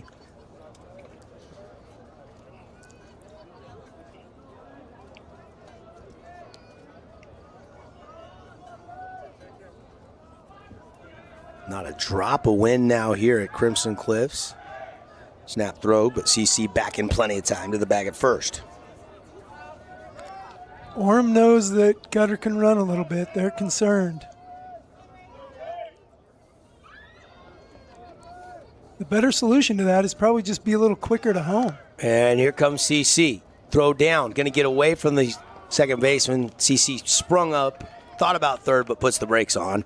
And it's a Nets on Fire stolen base. Nets on Fire. There is no offseason. Get over to the website, netsonfire.org. Check out all the basketball training programs, their Ignited AAU programs, or any of their great tournaments coming up, all on the website, netsonfire.org. Proud sponsor of high school sports on the Fan Sports Network.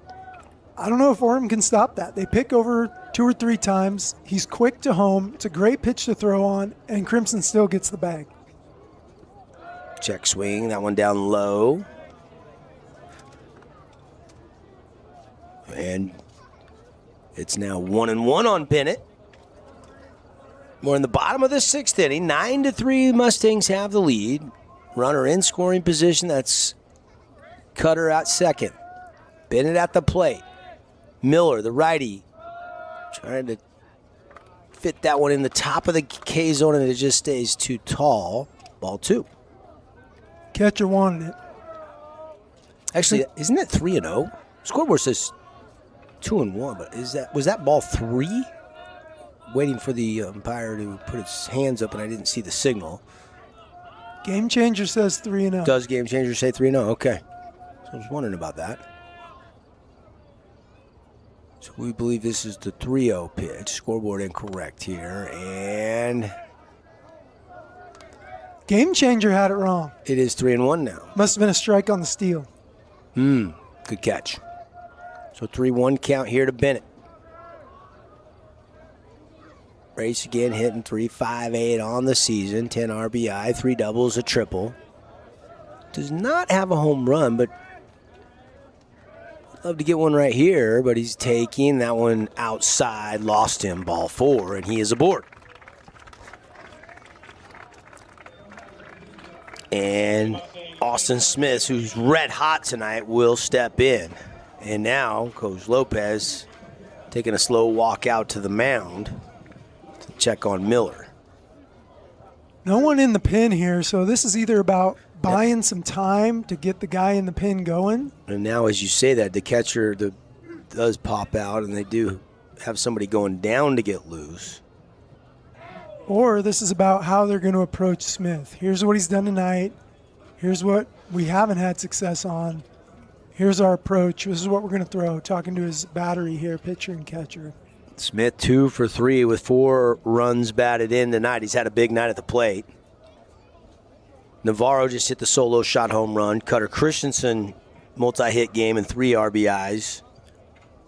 So the 4, 5, and 6, even the 7 hitter for Crimson Smith have been getting it done tonight in that middle of the order for Coach Justin Abbott. Got a shot of Gavin Black there, the 3 official in this 3-man crew. We were talking a little bit at Dixie High last week when you and I worked that game, how your assignments change a little bit, but it's a lot easier. You don't miss as much when you're working a 3-man versus a 2-man game. Yep. 3-man crews all the way through the state championship. And ball 1 to Austin Smith. Miller just missing on that first pitch. Probably not a bad idea, as hot as Smith has been tonight at the plate. And there's a ton of games going on this weekend. So with a 3-man crew, a lot of umps are working. You got 2A up at BYU, 3A teams hosting throughout the state in a similar 3-game set. And we got these 4A games, all 3-game sets. And the throw from Miller gets into center field, and everybody's going to move up, and Christensen's going to try to score, and he comes home and slides safely in for the 10th run of the game. It's 10-3 on the throw home. The runner gets from second down to third.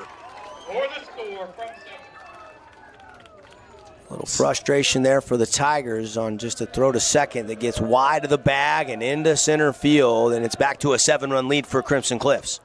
We'll say it again, though. Crimson didn't run there, but the pressure that they've put on running throughout the game leads to Orem attempting more and more of these pickoffs, and in this case, it leads to an error and a run all the way from second base. Miller, fastball, can't find the zone.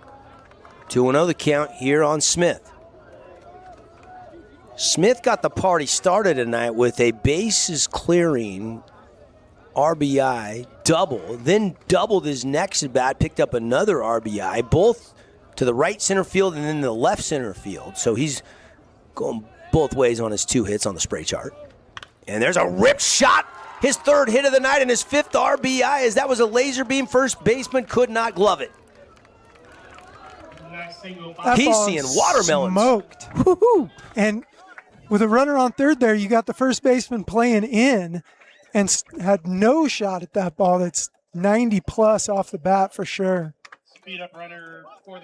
That one was a seed off the bat of Austin Smith. 3 for 4 tonight, 5 RBI. It's going to be tough not to talk about him as our Findlay Subaru star of the game, isn't it, Coach? That might have just cemented it right there with his 3rd hit of the night and another ribby. That might do it. 11-3 now the score. Mustangs back up by 8, where they were most of the game. Really since that second inning all the way till the 6th, they had that 8-0 lead. Innings 2, 3, 4, and 5, and then finally Orem got 3 in the top of the inning, but they have got those 3 right back here in the bottom of the 6th. And now with no outs, you've got the game-winning run at the plate if it crosses this inning. And breaking ball in the dirt. And it's 1-1 to Hagewood, who's 1 for 3 tonight. Miller now sitting at 29 pitches. 3rd pitcher to take the mound this evening. And Hagewood takes another ball. 2-1 the count. Now as Orem's bringing the pitcher back from the bullpen, you got to wonder if Miller's just going to have to wear one here. Lopez isn't willing to use another arm on Friday that he could use on Saturday potentially. Here comes the 2-1 pitch. And a fabulous Freddy's foul ball. Hey, tonight's game brought to you by Johnson Pediatric Dentistry. Well, they'll be bringing you the post-game show, hand out some awards, get a final stat line, look at the box, tease tomorrow, and recap all the scores for you. That's all coming up. 8-run lead here, 11-3. We're in the bottom of the 6th inning. 1 on, nobody out. Haywood at the plate. Number 8 hitter in the order tonight. Swing and a miss, and he goes down on strikes. Out number 2. Or 1, excuse me. That's out number 1. My mistake. And Riker Taylor will step in. Do want to thank Handel's Homemade Ice Cream as well. Brand new location. What are you doing on Thursday night? How about a scoop or two at Handel's indoor-outdoor seating? It's delicious. The Graham Central Station. So good.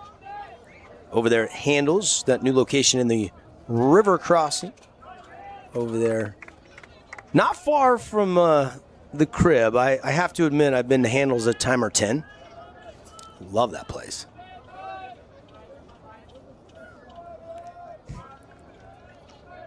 Miller, the right-handed delivery, just misses the zone to Taylor. Ball 1.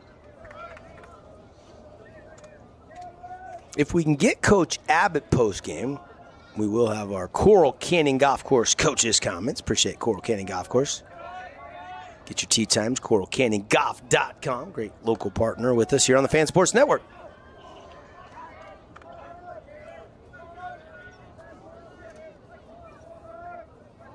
By the time we get done with next week, we will have broadcasts over 36, 37 high school games this year. Couldn't do it without our great local businessmen and women. So if you get a chance to use their products or services, go tell them thanks for sponsoring sports here on the Fan Sports Network. Got to add up all the sports one of these times. The full season, full year of athletics. Love our job. We call this work. We're at the park on a beautiful Thursday night. You were mentioning all the three-man crews. I feel fortunate enough to get you tonight. I'm surprised you're not working a game. Yeah, I've been umping for about 2 months. I know. You're looking for somebody with a little more experience come playoff time, I think. You know the game. Come on now. It's such a thankless job, officiating, isn't it? Anybody ever say thanks for officiating the game after a game? Yeah, the winning team says that all the time. The winning team, not the losing team. At least you get that once in a while. And there's a nice little hit. I don't know if it's going to leave the park. Had some legs for a second, but a fly out to deep center field for out number 2 off the bat of Riker Taylor. It's a good swing from Riker there. Just got under a little bit. Yep. And back to Ransom, top of the order here. Now batting number 3, Tyler Ransom. Ransom 2 for 4 tonight. In line to get the win on the bump. Got to believe Madden Smith will be the starter tomorrow in Game 2, scheduled for 4 p.m. back here at Crimson Cliffs High School. Couple hits to the pull side for Ransom tonight. Don't go in there.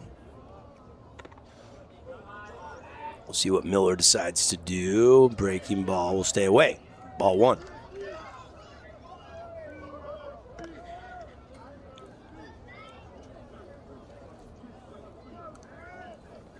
Checking some scores for you.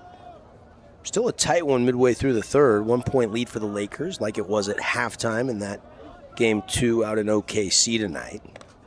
Detroit beat Cleveland to take a 2-0 series lead. Beat them by 10, 107-97.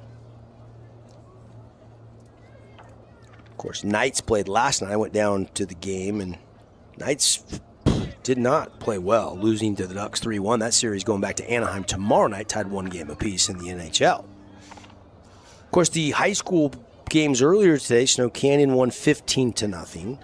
Desert Hills beat Stansbury 10-7. Both those Game 2s will be at 1 o'clock tomorrow here in town at Desert Hills and Snow Canyon. But again, this Game 2 tomorrow will be at 4 o'clock. Pineview and Cedar lost on the road. Dixie had come from behind win up at Mountain Crest today. Like we said last week, that Dixie Mountain Crest series might be a dandy. 6-5 in the first game. 8 and 9 seeds in the bracket. You noticed Dixie started Carson Hunt today, so they have a couple options tomorrow, Andreas or maybe Johnny McGuire. Mm-hmm. If you haven't heard of Jordan Andreas, she is, I think there's one other smaller pitcher, female pitcher playing baseball in the state, but I think she's clearly the best. She's the real deal. I mean, throwing 80 miles an hour with good movement. Went the distance in Game 2 of the regional last week in a Flyer win. We were over there for Game 1. Didn't get a broadcast Game 2, but I'm sure we'll see her. If Dixie's going to make a run of state, you're going to see a lot of Jordan Andreas. Got to play with her brother Jake, who's now out there playing for San Francisco for the Dons last year. She's just a junior, too, if I'm not mistaken. Yeah, I think I said she was a senior on the broadcast last week, and I was mistaken. 2-2. Pitch here, and popped him up high, and that one going to be finally caught by the second baseman for out number 3, but they do clap back.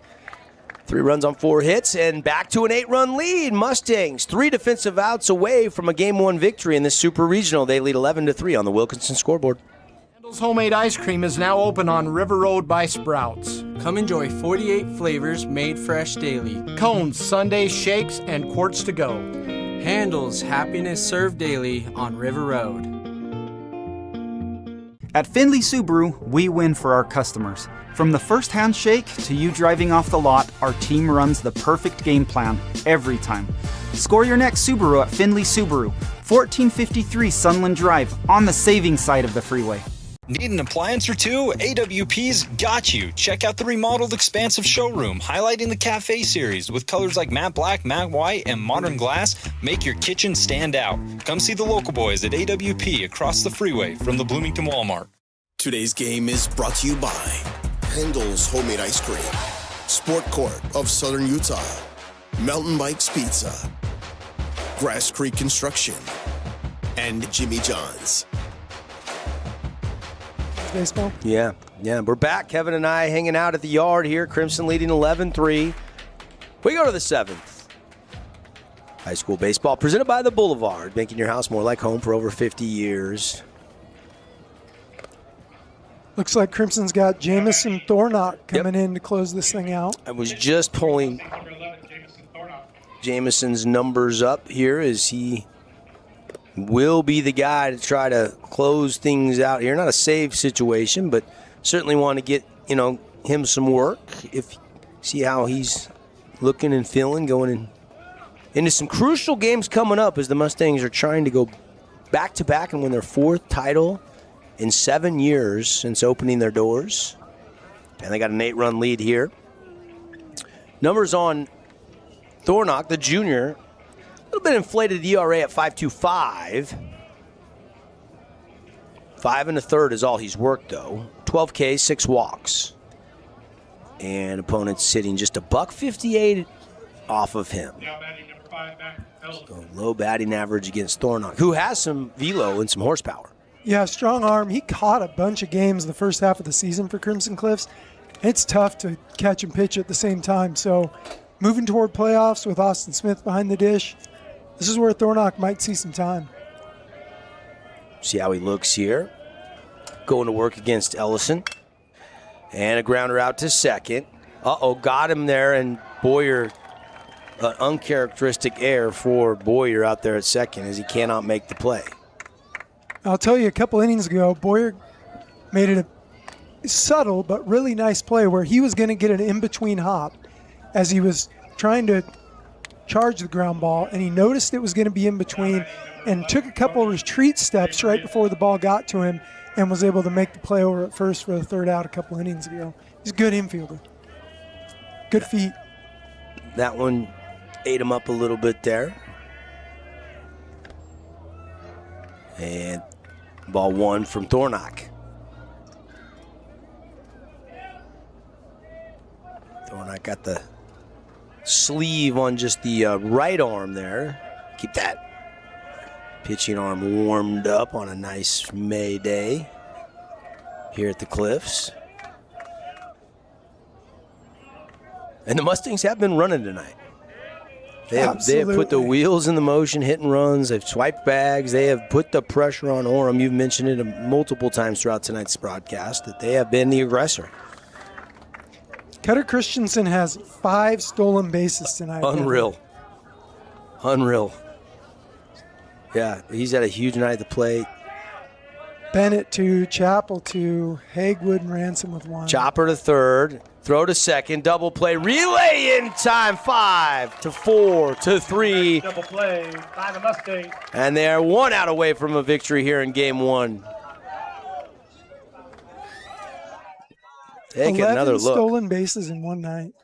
That's a nice turn right there from Crimson. Now batting for Orem. Yep, and Boyer the guy to turn it, and kind of atones for that E 4 moments prior.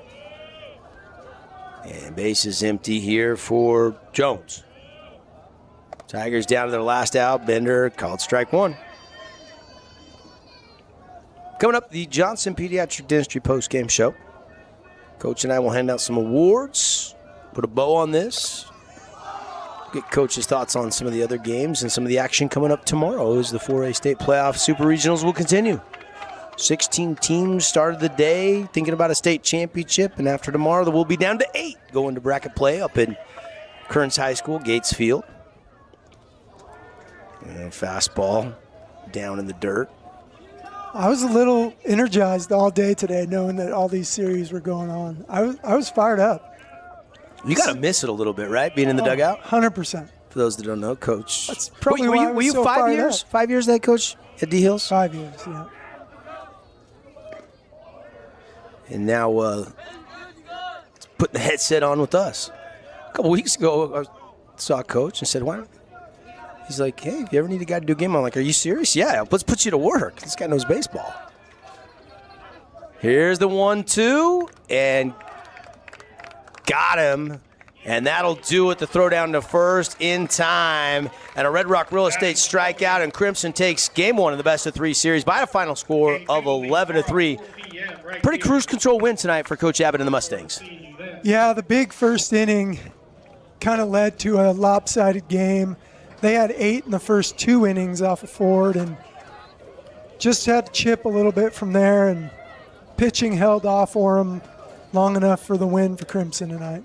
So 11-3, they get the job done tonight. 13 hits tonight for the Mustangs to score their 11 runs. 6 hits for the Tigers on 3 runs in tonight's game. Game 2 will be tomorrow, 4 o'clock. We'll talk about that, plus the other games when we come back. Johnson Pediatric postgame show starts after this message from our great sponsors. Mustangs win it by 8. The whole family moving with the City of St. George Recreation Department. They offer fun, affordable youth and adult sports for all ages and skill levels. Make memories, stay active, and get out and play. Sign up today at sgcityutah.gov/sports.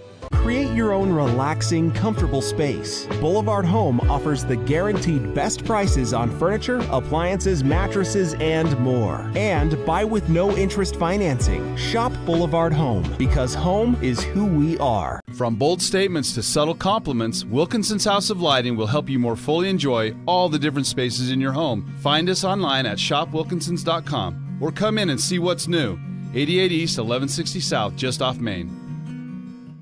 Today's game is brought to you by Handel's Homemade Ice Cream, Sport Court of Southern Utah, Mountain Mike's Pizza, Grass Creek Construction, and Jimmy John's.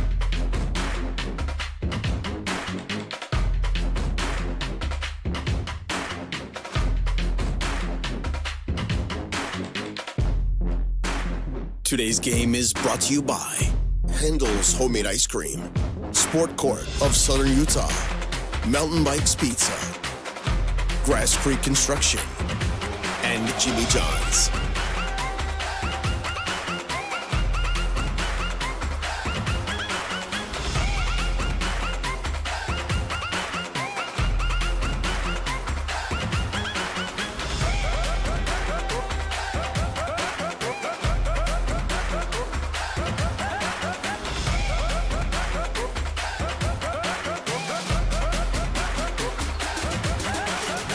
Findlay Subaru, we win for our customers. From the first handshake to you driving off the lot, our team runs the perfect game plan every time.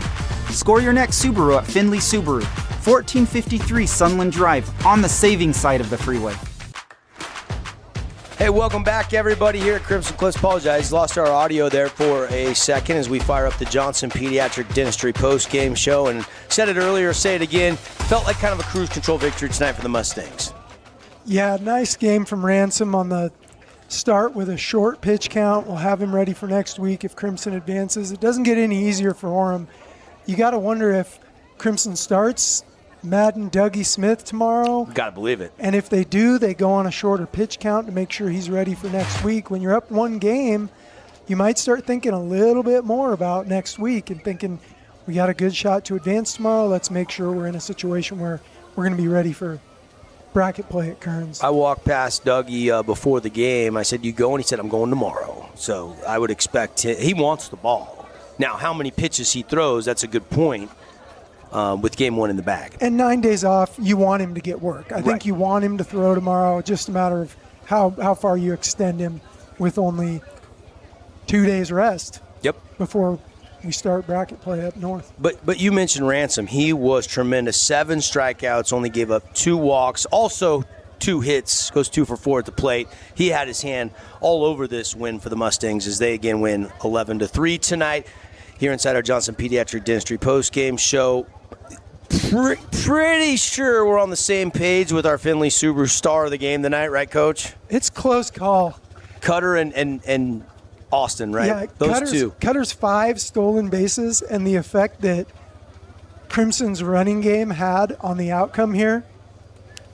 I mean, Smith's a stud. Those doubles are... Let's go Cutter Christensen tonight. The stolen bases put it over the top. Yeah.